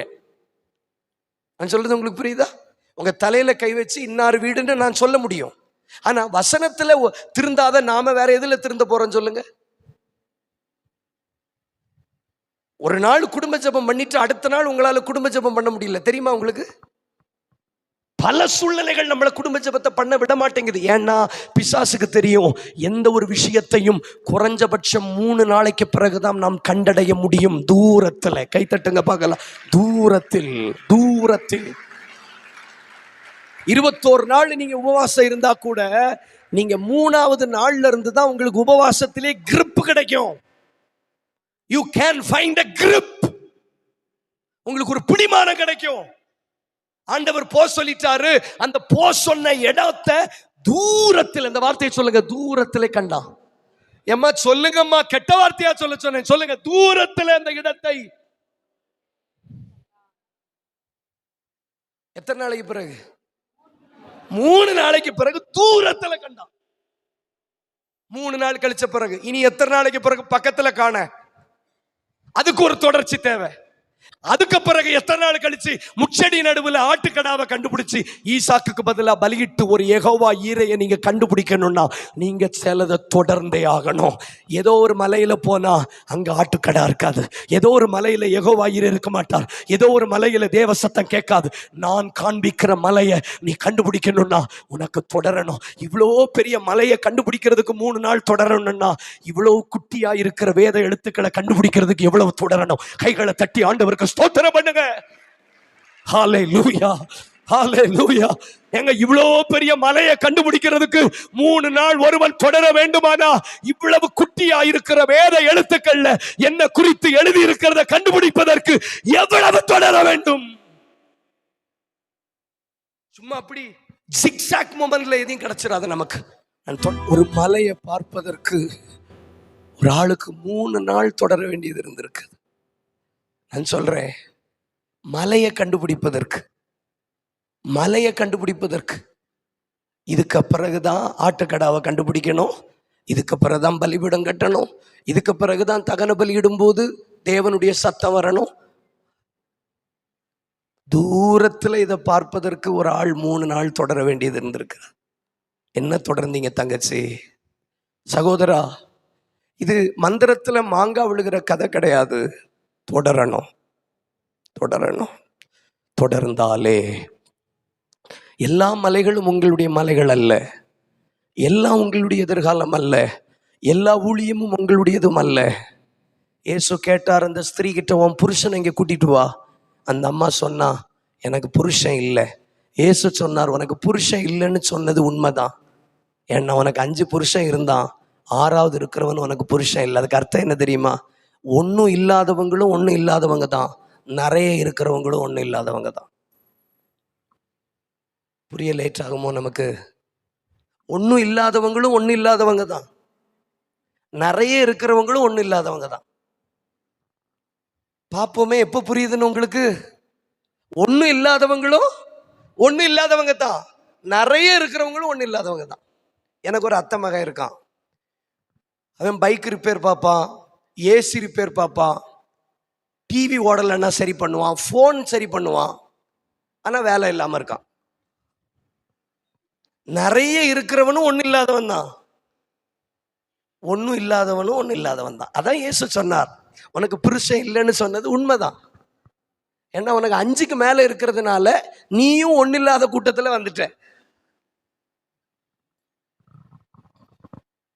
எல்லா மலையும் உங்கள் மலை அல்ல, எல்லா ஊழியங்களும் உங்கள் ஊழியம். பார்க்கறது மேலெல்லாம் விருப்பம் வரக்கூடாது, தப்பு.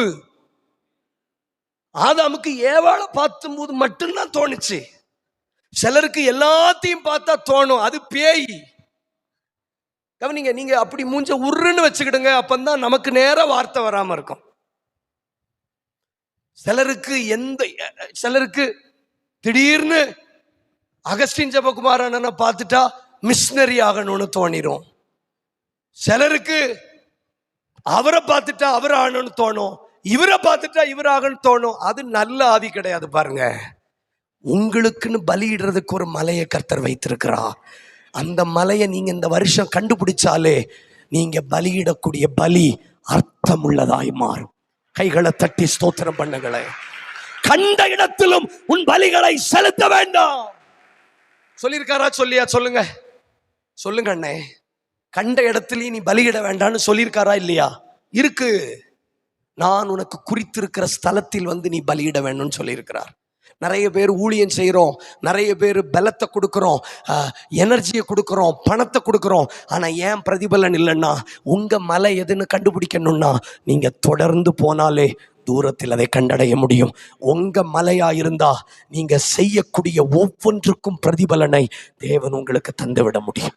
இப்ப வாங்க, 1 சாமுவேல் 30ஆம் அதிகாரத்துல ஆண்டவர் சொல்லுகிறார் தாவீது கிட்ட, நீ அதை தொடர்ந்து போ, அந்த தண்டை தொடர்ந்து பிடி, சகலத்தையும் நீ திருப்பிக் கொள்ள முடியும். 9வது வசனம் வேகமா வாசிங்க, நாம் ஜெபிப்போம். 1 சாமுவேல் 30ஆம் அதிகாரம் 9வது வசனம். அப்பொழுது தாவீதும் அவனோடு இருந்த 600 பேரும் போனார்கள். அவர்கள் பேசோர் ஆற்றண்டைக்கு வந்தபோது அங்கே சிலர் நின்று போனார்கள். அப்ப எல்லாராலும் தொடர முடியாது பாருங்க. 600 பேரோடு யுத்தத்திற்கு போனான் தாவீது. ஆனால் சிலர் பேசோர் ஆற்றண்டைக்கு வந்தபோது நின்று போனார்கள்.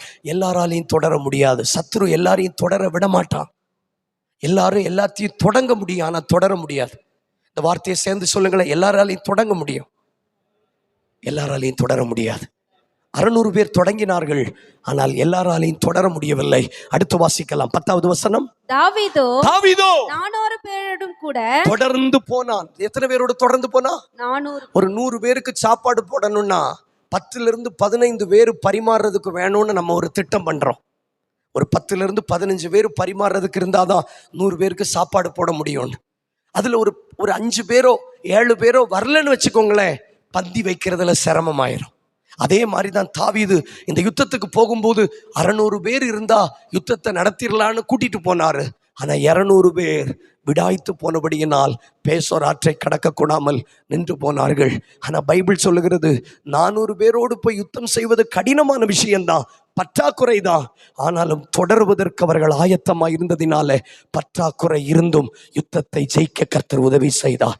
கவனிங்க, எல்லாரும் தொடங்குவாங்க. சிறுவர் ஊழியத்தில் எல்லாரும் தொடங்குவார்கள், ஆனால் ஒரு சிலரை தொடர முடியும். ஜெப ஊழியத்தில் அநேகர் தொடங்கலாம், அநேகரால் தொடர முடியாது. எந்த ஒரு விஷயமானாலும் தொடங்குகிறவர்களை விட தொடருகிறவர்களுடைய கூட்டம் கொஞ்சமாக தான் இருக்கும். அப்ப இவங்க வெறும் 400 பேரோட கொண்டு யுத்தம் செய்துட்டாங்க. என்ன நடந்துச்சு வாசிங்க, 22வது வசனம். வேகமா வாசிங்க, ஜெபிப்போம். அப்பொழுது தாவீதோடே நடந்து வந்த மனுஷரில் பொல்லாதவர்களும் பேலியாளின் மக்களுமான எல்லாரும் அவர்கள் எங்களோட வராதபடியினால் என்ன சொல்றாங்க? இந்த 200 பேரை பார்த்து என்ன சொன்னாங்க? பொல்லாதவங்க, இவங்க எங்களோடு கூட வராததுனால தாங்கள் திருப்பி கொண்ட கொள்ளை உடைமைகளில் அவர்களுக்கு ஒன்றும் கொடுப்பதில்லை, நாங்க ஒண்ணு அவங்களுக்கு கொடுக்க மாட்டோம். அவர்களில் ஒவ்வொருவனும் தன் தன் மனைவியையும் தன் தன் பிள்ளைகளையுமே அழைத்து கொண்டு போகட்டும் என்றார்கள். அப்போ நாங்க யுத்தம் பண்ணினது நாங்க, எல்லாத்தையும் திருப்பி கொண்டது நாங்க. அவங்க யாரும் அந்த 200 பேர் என்ன செய்யல, வராததுனால அவங்களுக்கு நாங்க எதுவும் கொடுக்க மாட்டோம்னு சொல்றாங்க. தாவீது அதுக்கு என்ன சொல்றாரு? 23வது வசனம். அதற்கு தாவீது சகோதரரே, கர்த்தர் நமக்கு தந்ததை நீங்கள் இப்படி செய்ய வேண்டாம். கர்த்தர் நம்மை காப்பாற்றி நமக்கு விரோதமாய் வந்திருந்த அந்த தண்டை நம்முடைய கையில் ஒப்பு கொடுத்தார். என்ன சொல்றாருன்னா, 600 பேரை கொண்டு ஜெயிக்க வேண்டிய யுத்தத்தை 400 பேரை கொண்டு ஜெயிப்பதற்கு பலன் தந்தார், ஒப்பு கொடுத்தா. அந்த ஸ்டாமினா நமக்கு கிடைச்சதுனால அவங்களுக்கு கொடுக்க வேண்டியதை நம்ம அவங்களுக்கு கொடுப்போம் அப்படின்னு சொல்றார். சில நேரம் இங்க இருக்கிறவர்கள்ல நான் தான் இதை செய்யணுமா, நான் தானே செய்தேன், அவங்க இதை செய்யலையேன்னு நீங்க நினைக்கலாம். தொடருவதற்கு நீங்கள் ஆயத்தமானால் தொடராமல் விட்டவர்களுக்குரிய பலனையும் சேர்த்து கர்த்தர் உங்களுக்கு தருவார். நான் திரும்ப இந்த வார்த்தையை சொல்றேன், எல்லாரும் தொடர முடியாது.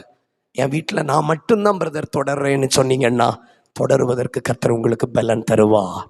கொஞ்சம் கைகளை உயர்த்துங்களேன். சொல்லி சொல்லி வாங்க வேண்டியது இருக்கு. கட்சிக்காரங்க மாதிரி கைகளை உயர்த்துங்க. நல்ல கைகளை, நல்லா வருவீங்க நீங்க, நல்ல கைகளை உயர்த்துங்க. கட்சிக்காரங்க மாதிரி செய்வீங்களா, போடுவீங்களா, கேட்பீங்களான்னு தான் கேட்கணுமா? நல்ல கை உயர்த்துங்க. ஆண்டவரே, நான் தொடருவதற்கு ஆயத்தமானா, வேடிக்கை பார்க்காதீங்க, சொல்லுங்க, நான் தொடருவதற்கு ஆயத்தமானா எனக்கு அந்த பலனை நீங்க தருவதற்கு ஆயத்தம். சீக்கிரம் சொல்லுங்க பார்க்கலாம். நான் தொடர்வதற்கு ஆயத்தமானா கர்த்தர் எனக்கு பலன் தருவார். சீக்கிரம் சொல்லுங்க, சீக்கிரம் சொல்லுங்க. நம்ம ஒரு 5 நிமிஷத்துல நம்ம ஜெபிக்க போகிறோம். 200 பேர் பற்றாக்குறை தான். அண்ணே, ஒருவேளை நீங்க தொடர வேண்டிய இடத்துல மற்றவர்கள் விடாய்த்து போயிருந்திருக்கலாம். ஒருவேளை சிலர் செய்ய வேண்டிய வேலையும் சேர்த்து செய்ய வேண்டிய ஒரு சூழ்நிலைக்கு நீங்க தள்ளப்படலாம். ஆனாலும் பரவாயில்லை. சிலர் இப்படி கேட்குறீங்க, நானே தான் செய்யணுமா, எல்லாம் நானே தான் செய்யணுமான்னு கேட்குறீங்க.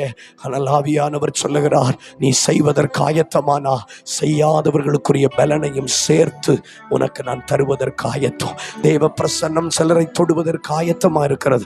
கொஞ்சம் வாய்களை திறங்களே. நீங்க தொடர்வதற்கு ஆயத்தமானா, அப்படி சபையில அப்படி ஒரு கூட்டம் இருக்கு, எந்த விஷயத்திலையும் பங்கு பெறாத ஒரு கூட்டம், விடாய்த்து போன ஒரு கூட்டம், பலவீனப்பட்ட ஒரு கூட்டம், ஜெபத்துக்கு வராத ஒரு கூட்டம், ஊழியத்துல கலந்து கொள்ளாத ஒரு கூட்டம். சாப்பாடுன்னா வருவாங்க, பண்டிகைன்னா வருவாங்க, ஏதாவது ஆட்டம் பாட்டம்னா வருவாங்க, கொண்டாட்டம்னா வருவாங்க.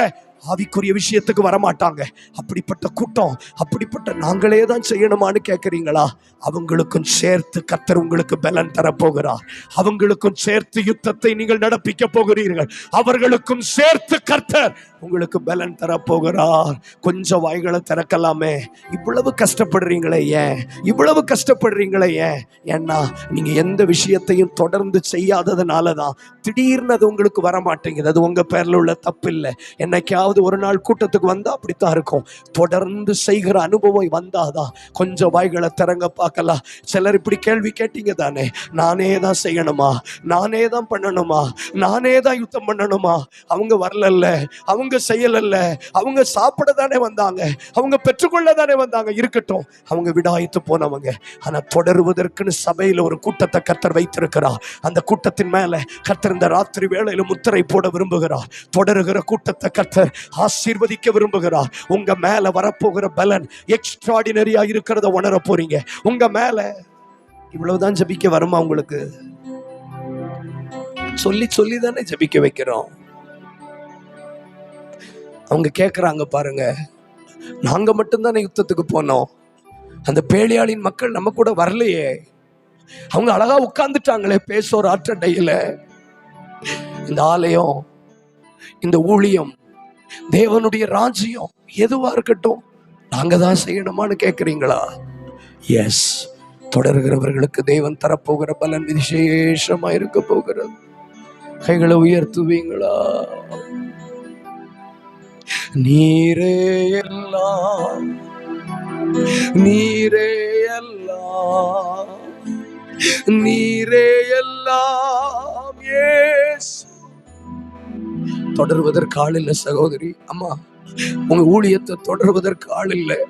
நீங்க நினைச்சுக்கிட்டு இருக்கிறீங்களா? ஒரு தடவை நான் இப்படி சொன்னேன், ஆண்டவரே இவ்வளவு ஆயிரக்கணக்கில் ஊழியங்க இருக்கிறேன் ஆண்டவரே, எங்க பார்த்தாலும் ஊழியம் செய்யறவங்க இருக்கிறாங்களே ஆண்டவரே, 10 11 எதுக்கு ஆண்டவரே நிறைய ஊழியங்கள்னு கேட்கும்போது ஆண்டவர் சொன்னார், யார் சொன்னா? தொடருகிற ஊழியங்கள் ரொம்ப குறைவு. உங்களுக்கு தெரியுமா? தொடங்கின ஊழியங்கள் தான் அதிகமே தவிர தொடருகிற. சிஸ்டர் கொஞ்சம் கண்ணை மூடுங்களேன், ஒரு 5 நிமிஷம் ஒரு ஒப்பு கொடுக்க வச்சு இந்த கூட்டத்தை முடிச்சிடலான்னு தானே போராடுறோம். பணம் காசா கேட்கிறோம். கொஞ்சம் வாய்களை திறங்களே. உயர்வோ தாழ்வோ, மரணமோ ஜீவனோ, நீரே எல்லாம். பின்தொடர்வே, பின்தொடர்வே, பின்தொடர்வே. ஒருவேளை 4 பேர் நடத்த வேண்டிய சண்டே ஸ்கூல்ல நடத்துறதுக்கு 2 பேர் தான் இருப்பீங்கன்னா அந்த 2 பேருக்குரிய பலனையும் சேர்த்து கர்த்தர் உங்களுக்கு தருவார். ஒருவேளை அந்த ஜெப ஊழியத்தை செய்வதற்கு அநேகர் இருக்கணும், ஆனா இல்ல, ஆனா தொடருகிற உங்களுக்கு அத்தனை ஜெபத்தையும் நடத்துவதற்கு பலன் தருவார். புரிஞ்சவங்க மட்டும் ஆராதிங்க, பார்க்கலாம், வேடிக்கை பார்க்காது. எல்லாருக்கும் இது புரியாது, எல்லாருக்கும் இது புரியாது. தொடருகிறவர்களுக்கு மட்டும்தான் இது புரியும். அதையும் தொடர முடியாது. ஒரே ஒரு வசனம் படிப்போமா? ஒரே ஒரு வசனம் படிக்கலாமா? 1 ராஜாக்கள் 18 அதிகாரம் 22 23 வசனங்களை வாசிங்க பார்க்கலாம். 1 ராஜாக்கள் 18 அதிகாரம் 22 23. அப்பொழுது எலியா ஜனங்களை நோக்கி, கர்த்தரின் தீர்க்கதரிசிகளில் நான் ஒருவன் மாத்திரம் தான் மீந்திருக்கிறேன். பாகாலின் தீர்க்கதரிசிகளோ 450 பேர். கவனிச்சீங்களா? அவங்களுக்குள்ள இருக்கிற ஒற்றுமையை பாத்தீங்களா? எத்தனை பேர் அவங்க? தமிழ்ல சொல்லுங்க. 450 பேர். அவங்க 450 பேர் இருக்காங்க. ஆனா நான் மட்டும்தான் இருக்கிறேன். நான் என்ன சொல்ல வர்றேன் புரியுதா? எல்லாராலும் தொடர முடியாது. இப்ப கிட்டத்தட்ட 30 லட்சம் ஜனங்கள் இருந்தீங்களே. சரி, பெண்கள் பிள்ளைகளை விட்டுருங்க, யுத்த புருஷர்கள் மட்டும் 6 லட்சம் பேர் இருந்தீங்களேப்பா, எங்க போனீங்கன்னு கேட்டா, நாங்க தொடங்கணும், ஆனா எங்களால தொடர முடியல. ஆனா ஒருவனால் மட்டும் தொடர முடிந்தது. தொடருகிறவனுக்கு என்ன நடந்துச்சு தெரியுமா? 23வது வசனம் வாசிங்க, நாம் ஜெபிக்க போகிறோம். 23. இப்பொழுதும் 2 காளைகளை எங்களிடத்தில் நல்ல கவனிங்க. ஒரு காளையை அவர்கள் தெரிந்து கொண்டு அதை சந்து சந்தாக துண்டித்து நெருப்பு போடாமல் விறகு மேல் வைக்க கடவர்கள். நான் மற்ற காளையை அப்படியே செய்து. இப்ப கவனிங்க, கொஞ்சம் கவனிங்களேன், என்ன பாருங்களேன்.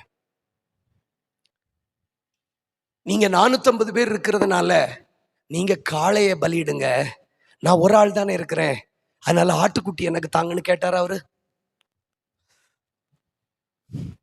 எங்க நீங்க 450 பேர் இருக்கீங்க, அதனால நீங்க காளைய சந்து சந்தா வெட்டி பலிபீடத்துல வைங்க. நான் ஒரே ஒருத்தன் தானே இருக்கிறேன், எக்ஸ்கியூஸ் மீ, எனக்கு ஒரு ஃபேவர் பண்ணுங்களேன், நான் ஒரு ஆள் தானே இருக்கிறேன், அதனால எனக்கு ஒரு சின்ன ஆட்டுக்குட்டி தாங்களே, ஏன்னா நான் ஒரு ஆளா இருக்கிறதுனால அந்த ஆட்டுக்குட்டி தான் எனக்கு கரெக்டா இருக்கு அப்படி சொல்லல. ரெண்டும் காளை தான், ரெண்டும் காளை தான். ஆனா நான் சேலஞ்ச் கொடுக்குறேன், நீங்க 450 பேரு கொண்டு அதை செய்யறத என் ஒரு ஆளை கொண்டு கத்துறத.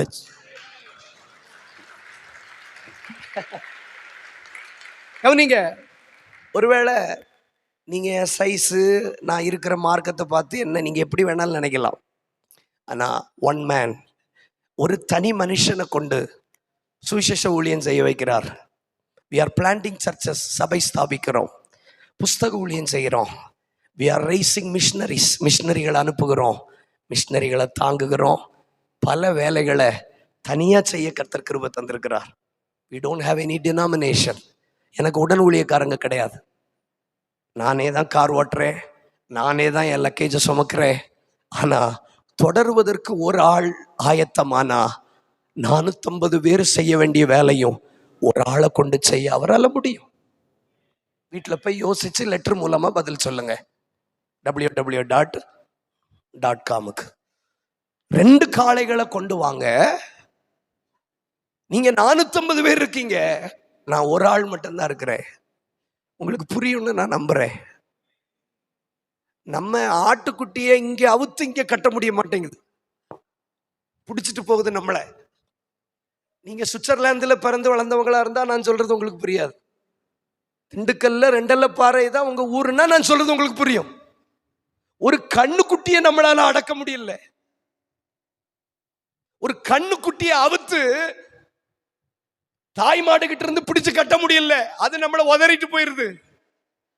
ஒரு காளமாட ஒரு மனுஷனாய், அடுத்து சொல்லி முடிச்சிடுறேன், அவங்களுக்கு இந்த பலிபீடம் கட்டுவதற்கும் இந்த காளமாட சந்து சந்தா வெட்டுவதற்கும் கொடுக்கப்பட்ட சமயம் எந்த சமயம் தெரியுமா? 26வது வசனம் வாசிங்க சீக்கிரம். 26வது வசனம். தங்களுக்கு கொடுக்கப்பட்ட காளையை அவர்கள் வாங்கி அதை ஆயத்தம் பண்ணி பாகாலே எங்களுக்கு உத்தரவு அருளும் என்று காலை தொடங்கி அப்ப பாகால் தீர்க்கதரிசிகளுக்கு பலிபீடம் கட்டுவதற்கும் காளைய சந்து சந்தா வெட்டுவதற்கும் கொடுக்கப்பட்ட சமயம் காலை நேரம். காலை நேரம், இட்ஸ் தி ஆக்டிவ் டைம், செயல்படுகிற நேரம். எந்த ஒரு வேலைக்காரங்களையும் பாருங்க, சாயங்காலம் 6 மணிக்கு மேல எப்பா பயங்கர வெக்கையா இருக்கு, ஃபேன் ஓட மாட்டேங்குது, ஒன்னு கண்டென்சரை மாத்தித்தான்னு கேளுங்க, நாளைக்கு காலையில வரட்டான்னு தான் கேட்பாங்க. இதுக்கு மேல உங்ககிட்ட பேச முடியாதுமா, என்ன மன்னிச்சிருங்க, நான் போறேன். இப்படி பார்த்தா என்ன அர்த்தம்? நான் கெட்ட வார்த்தையா சொன்னேன், புரியுற மாதிரி தானே சொன்னேன். நான் சொல்றது புரியுதா? கொலகார மாதிரிலாம் பாக்குறீங்க என்ன? எங்க சாயங்காலத்துக்கு மேல ஒரு ஆளை, ஒரு எலக்ட்ரிஷியனை கூப்பிட்டு மெஜாரிட்டியா, எங்க வீட்டுல இன்னைக்கு ஃபேன் ஓடல, சின்ன பிள்ளைய வச்சிருக்கோம், கொசு கடிக்கும், ஒன்னு இந்த கண்டென்சரை ஒன்னு மாட்டி விட்டுட்டு போப்பா, ஃபேனு ஸ்லோவா சுத்துதுன்னு நீங்க சொல்லி பாருங்க. அந்த எலக்ட்ரிஷியன் அண்ணாச்சி சொல்லுவாரு, காலையில 6 மணிக்கு வரட்டா. ஏன் ராத்திரி வேலை செய்யாது கை. மெஜாரிட்டி. நீங்க எக்ஸ்ட்ரா 100 ரூபாய் தரேன்னு சொன்னாலும் ராத்திரி வேலைக்கு கூப்பிடுங்க, எந்த பெரிய வேலைக்காரங்களும் வேலைக்கு வரமாட்டாங்க. என்ன ராக்காலம் ஒருவனும் கிரியை செய்யக்கூடாத நேரம். பகற்காலத்தை ஆள ஒரு சுடரையும், ராக்காலத்தை ஆள 2 சுடர்களையும் உண்டாக்கினார். ராக்காலம் செயல்பட முடியாத நேரம். பாகால்களுக்கு கொடுக்கப்பட்ட நேரத்தை பார்த்தீங்களா? காலை தொடங்கி மதியானம் வரைக்கும். இந்த உண்மையா வேலை நடக்கிறது எப்போதுன்னா காலையில இருந்து மதியானம் வரைக்கும். இந்த மதியானத்திலிருந்து சாயங்காலம் வரைக்கும் ஓபி தான். இது இது இது எப்படி புரியுறது? நீங்க எல்லாருமே சாஃப்ட்வேர் இன்ஜினியர் தானா? சொல்லுங்க. எங்க மதியானத்துக்கு பிறகு வேலை, காலையிலிருந்து மதியானம் வரைக்கும் செய்யற வேலை, மதியானத்திலிருந்து சாயங்காலம் வரை செய்யற வேலைக்கு வித்தியாசம் இருக்கு. ஏன்னா மதியானத்திலிருந்து சாயங்காலம் வரைக்கும் செய்யற வேலை வேற வேலை.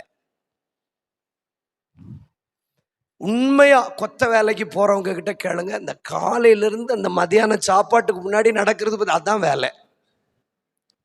அதுக்கு பிறகு செங்கல் சுமக்கிற மாதிரி இருக்கும், கட்டடம் கட்டுற மாதிரி இருக்கும், ஆனா கட்ட மாட்டாங்க. நான் யாரையும் குறை சொல்லல, இட்ஸ் a human tendency. ஆனா எலியாவுக்கு பலிபீடம் கட்டுவதற்கு கிடைச்ச சமயம் என்ன தெரியுமா? அந்தி பலியிடுகிற நேரம், சாயங்கால நேரம். சாயங்கால நேரம் எந்த கல் எங்க கிடக்குன்னு தெரியாது. பலிபீடத்தை கட்டுறதுக்கு உதவி இல்லை, வெளிச்சம் இல்லை. ஆனாலும் தொடர்வதற்கு ஆயத்தமானா உன்னை கொண்டு கட்டுவேன், அக்கினி இறங்கவும் செய்யும். இவ்வளவு கதை சொல்லி பிரயோஜனம் இல்லாம ஆக்கிட்டீங்க. காலையிலிருந்து சாயங்காலம் வரைக்கும் டைம் கிடைச்சி அவங்க வேலை செய்தாங்க, 450 பேர். இங்க ஒரே ஒரு ஆளு சாயங்கால நேரம் வேலை செய்யறாரு, கூட ஒத்தாசைக்கு யாரும் இல்லை. ஆனா ஒரு ஆளா இருந்து பலிபீடம் கட்ட முடிந்தது. ராக்காலத்துல என்ன செய்திட முடியும்னு நினைக்கிறீங்களா? இந்த கடினமான சூழ்நிலையில எப்படி குடும்பத்தை நடத்திட முடியும்னு நினைக்கிறீங்களா? என்கிட்ட நிறைய பேர் சேலஞ்ச் பண்ணாங்க, இந்த காலகட்டத்தில் நீ ஊழியத்துக்கு வந்திருக்கிற, பெருசா சாதிக்க முடியாது. நான் ஆண்டவர் வாக்கு பண்ணுகிறார், ராக்காலத்திலும் உனக்கு நான் வெளிச்சமா இருப்பேன். கண்ணை மூடணும்னு தோணுச்சுன்னா கண்ணை மூடுங்க, கைகளை உயர்த்துங்க. ஐயோ, ராக்காலத்துல என்ன செய்ய முடியும்னு கேட்குறீங்களா? ராக்காலத்திலையும் கர்த்தர் உங்களுக்கு உதவியா நிற்க போகிறார். கொஞ்சம் வாய்களை திறங்க பார்க்கலாம். ரெண்டும் காளை தான். ஆனா ஒரு காளையை அவர்கள் தெரிந்து கொண்டு 450 பேர் சந்து சந்தாக வெட்டி பலிபீடத்தில் வைத்தார்கள். நான் தனியா என்ன செய்ய முடியும்னு நிறைய பேர் பார்த்துக்கிட்டு இருக்கிறாங்க. ஆனா 450 பேர் செய்ய வேண்டியதை ஒரு ஆள் கொண்டு கர்த்தர் செய்ய முடியும். நம்புறவங்க மட்டும் கைகளை உயர்த்துங்க. நான் எல்லாரையும் நான் எதிர்பார்க்கல. யாரெல்லாம் ஒப்பு கொடுக்க போறீங்களோ, தொடருவதற்கு ஆட்கள் தேவை. நான் ஒரு ஆளால என்ன செய்திட முடியும் நினைக்கிறீங்களா? என் குடும்பத்துல நான் ஒரு ஆள் என்ன மாற்றத்தை கொண்டு வந்துட முடியும் நினைக்கிறீங்களா? இந்த பகுதியில என்ன மாற்றத்தை கொண்டு வந்துட முடியும் நினைக்கிறீங்களா? ஒரு ஆள் 450 பேர் செய்ய வேண்டிய வேலையை தனியா செய்வதற்கு கர்த்தர் பலன் தருவார். பிதாக்களை பார்க்கலும் எங்களை பெருக பண்ணுவேன் என்று சொன்னீரேப்பா. அது எங்களுக்கு ஒரு ஜெபமாய் மாறட்டும், அது எங்களுக்கு ஒரு கேள்வியாய் மாறட்டும், அது எங்களுக்கு ஒரு ஒப்பிட்டு பார்த்தலாய் மாறட்டும். நான் இயேசுவின் நாமத்துல சொல்லுகிற இந்த வார்த்தையை கர்த்தர் தரும்போதே எனக்கு சொல்லி அனுப்பினார். உன் பிதாக்களை போலதான் நீ இருப்பன்னு யாரெல்லாம் சொன்னாங்களோ, உன் பிதாக்களை விட கர்த்தர் உங்களை பெருக பண்ண போகிறார். உன் பிதாக்களுக்கு நடந்த ஒரு தீமையும் உங்களுக்கு நடக்க போகிறது இல்லை. கொஞ்ச நேரம் வாய்களை திறந்து ஜெபிக்க தொடங்குங்க, ஜெபிக்க தொடங்குங்க, ஜெபிக்க தொடங்குங்க, ஜெபிக்க தொடங்குங்க, ஜெபிக்க தொடங்குங்க. நான் மோசையோடு இருந்தது போல உன்னோடு கூட இருப்பேன் என்று வாக்கு பண்ணி இருக்கிறார். இந்த ஒரே ஒரு மாதிரியை மட்டும் நாம பின்பற்றினா போதும். பிதாக்கள் தேவனை விசுவாசிப்பது அவங்களுக்கு அவ்வளவு சாதாரணமா இருக்கவில்லை. அவங்களுக்கு ஒரு மாதிரி இல்லை. ஆனா நமக்கு இவ்வளவு மாதிரி இருந்துட்டோம். ஏன் சுதந்திரிக்க முடியல? வாலிபனை ஏன் சுதந்திரிக்க முடியல? அவங்களுக்கு பைபிள் இல்லை, அவங்களுக்கு போதிச்சு கொடுக்க யாரும் இல்லை, தேவனுடைய நாமம் கூட அவங்களுக்கு தெரியல. ஆனா நமக்கு எல்லாமே தெரியுமே. அப்படின்னா பிதாக்களை விட நாம எவ்வளவு சுதந்திரிச்சிருக்கணும், எவ்வளவு சுதந்திரிச்சிருக்கணும். நான் சுதந்திரிப்பேன், நான் சுதந்திரித்தே ஆகணும். கர்த்தர் என்ன அப்படிப்பட்ட ஒரு நிர்பந்தத்துக்குள்ள கொண்டு வந்து விடுகிறார்னு சொல்றவங்க இன்னும் கொஞ்சம் சத்தத்தை உயர்த்துங்க. தப்பு இல்லை, தப்பு இல்லை, தப்பு இல்லை. நல்ல விஷயங்களுக்கு வாயை திறங்க.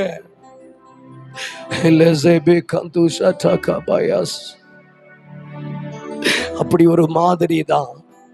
எப்படி தொடங்கணுங்கிறத விட எப்படி தொடர்கிறோம் என்பதுதான் முக்கியம். அநேகர் தொடங்கினார்கள், அநேகரால் தொடர முடியவில்லை. நீங்க தொடங்கி பாருங்க, நீங்க தொடர்ந்து பாருங்க. புதியவைகளை உங்களால பார்க்கும்போது உங்களால இன்னும் ஆசையாய் தொடர முடியும். கொஞ்சம் வாய்களை திறங்க. உன் எல்லைகளிலே புதியவைகளை பார்க்கும்போது வாழணுங்கிற விருப்பம் அதிகமாகும். இன்னும் புது கிருபைகளை பெற்றுக்கொள்ளணுங்கிற விருப்பம் அதிகமாகும்.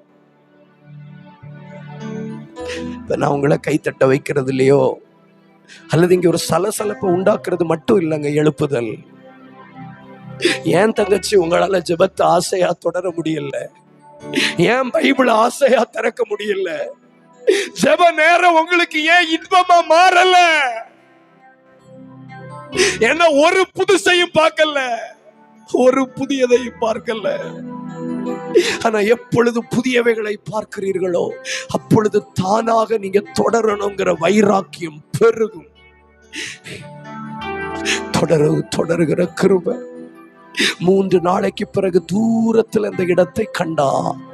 எதையும் நீங்கள் தொடருவதற்கு ஆயத்தமானால் நிச்சயமாய் அதன் வாய்க்கு அதை தப்புவிக்க போகிறீர்கள். எல்லாரும் தொடங்கலாம், எல்லாரும் தொடர முடியாது. ஆனா தொடருகிறவர்களுக்கு விசேஷித்த பலனை ஆண்டவர் தருவேன் என்று சொல்லுகிறார். அவர்கள் 450 பேர் செய்கிற வேலையை தனியாக செய்வதற்குரிய பலனையும் கிருபையும் சத்துவத்தையும் ஆண்டவர் தருவார். ஐயோ, ராக்காலம் எல்லாம் எனக்கு கிடைச்சிருக்கு, பகற்காலம் அவங்களுக்கு போயிட்டேன்னு பயப்பட வேண்டாம். ராக்காலத்திலும் உன் பிள்ளைகள் பலிபீடம் கட்டுவார்கள், அவைகளுக்கு இஸ்ரவேல் என்னும் பெயரை இடுவார்கள். அந்த பலிபீடத்தின் மேல் அக்கினி இறங்கத்தான் போகிறது. கைகளை தட்ட முடிந்தவர்கள் கைகளை தட்டலாம். வாய்களை திறந்து ஆராதிக்க முடிந்தவர்கள் இந்த நாட்களுக்கு பிறகு பிதாக்களை பார்க்கிலும் உன்னை பெருக பண்ணுவார். உன் தகப்பன் வீட்டில் இருக்கிற எதுவும் உன்னை தொடருவது இல்லை. ஒரு புதிய அபிஷேகத்தை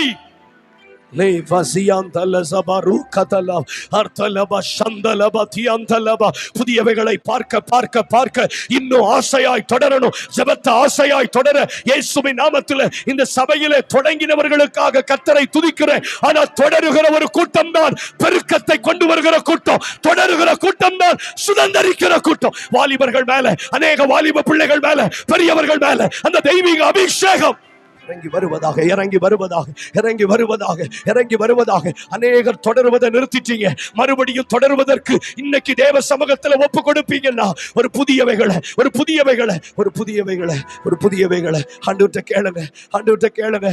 நான் நிறைய விஷயத்தை செய்யறேன் ஆண்டவரே, எதையும் நான் தொடர மாட்டேங்கிறேன்ப்பா, எதையும் தொடரக்கூடிய கிருபை எனக்கு தாங்க.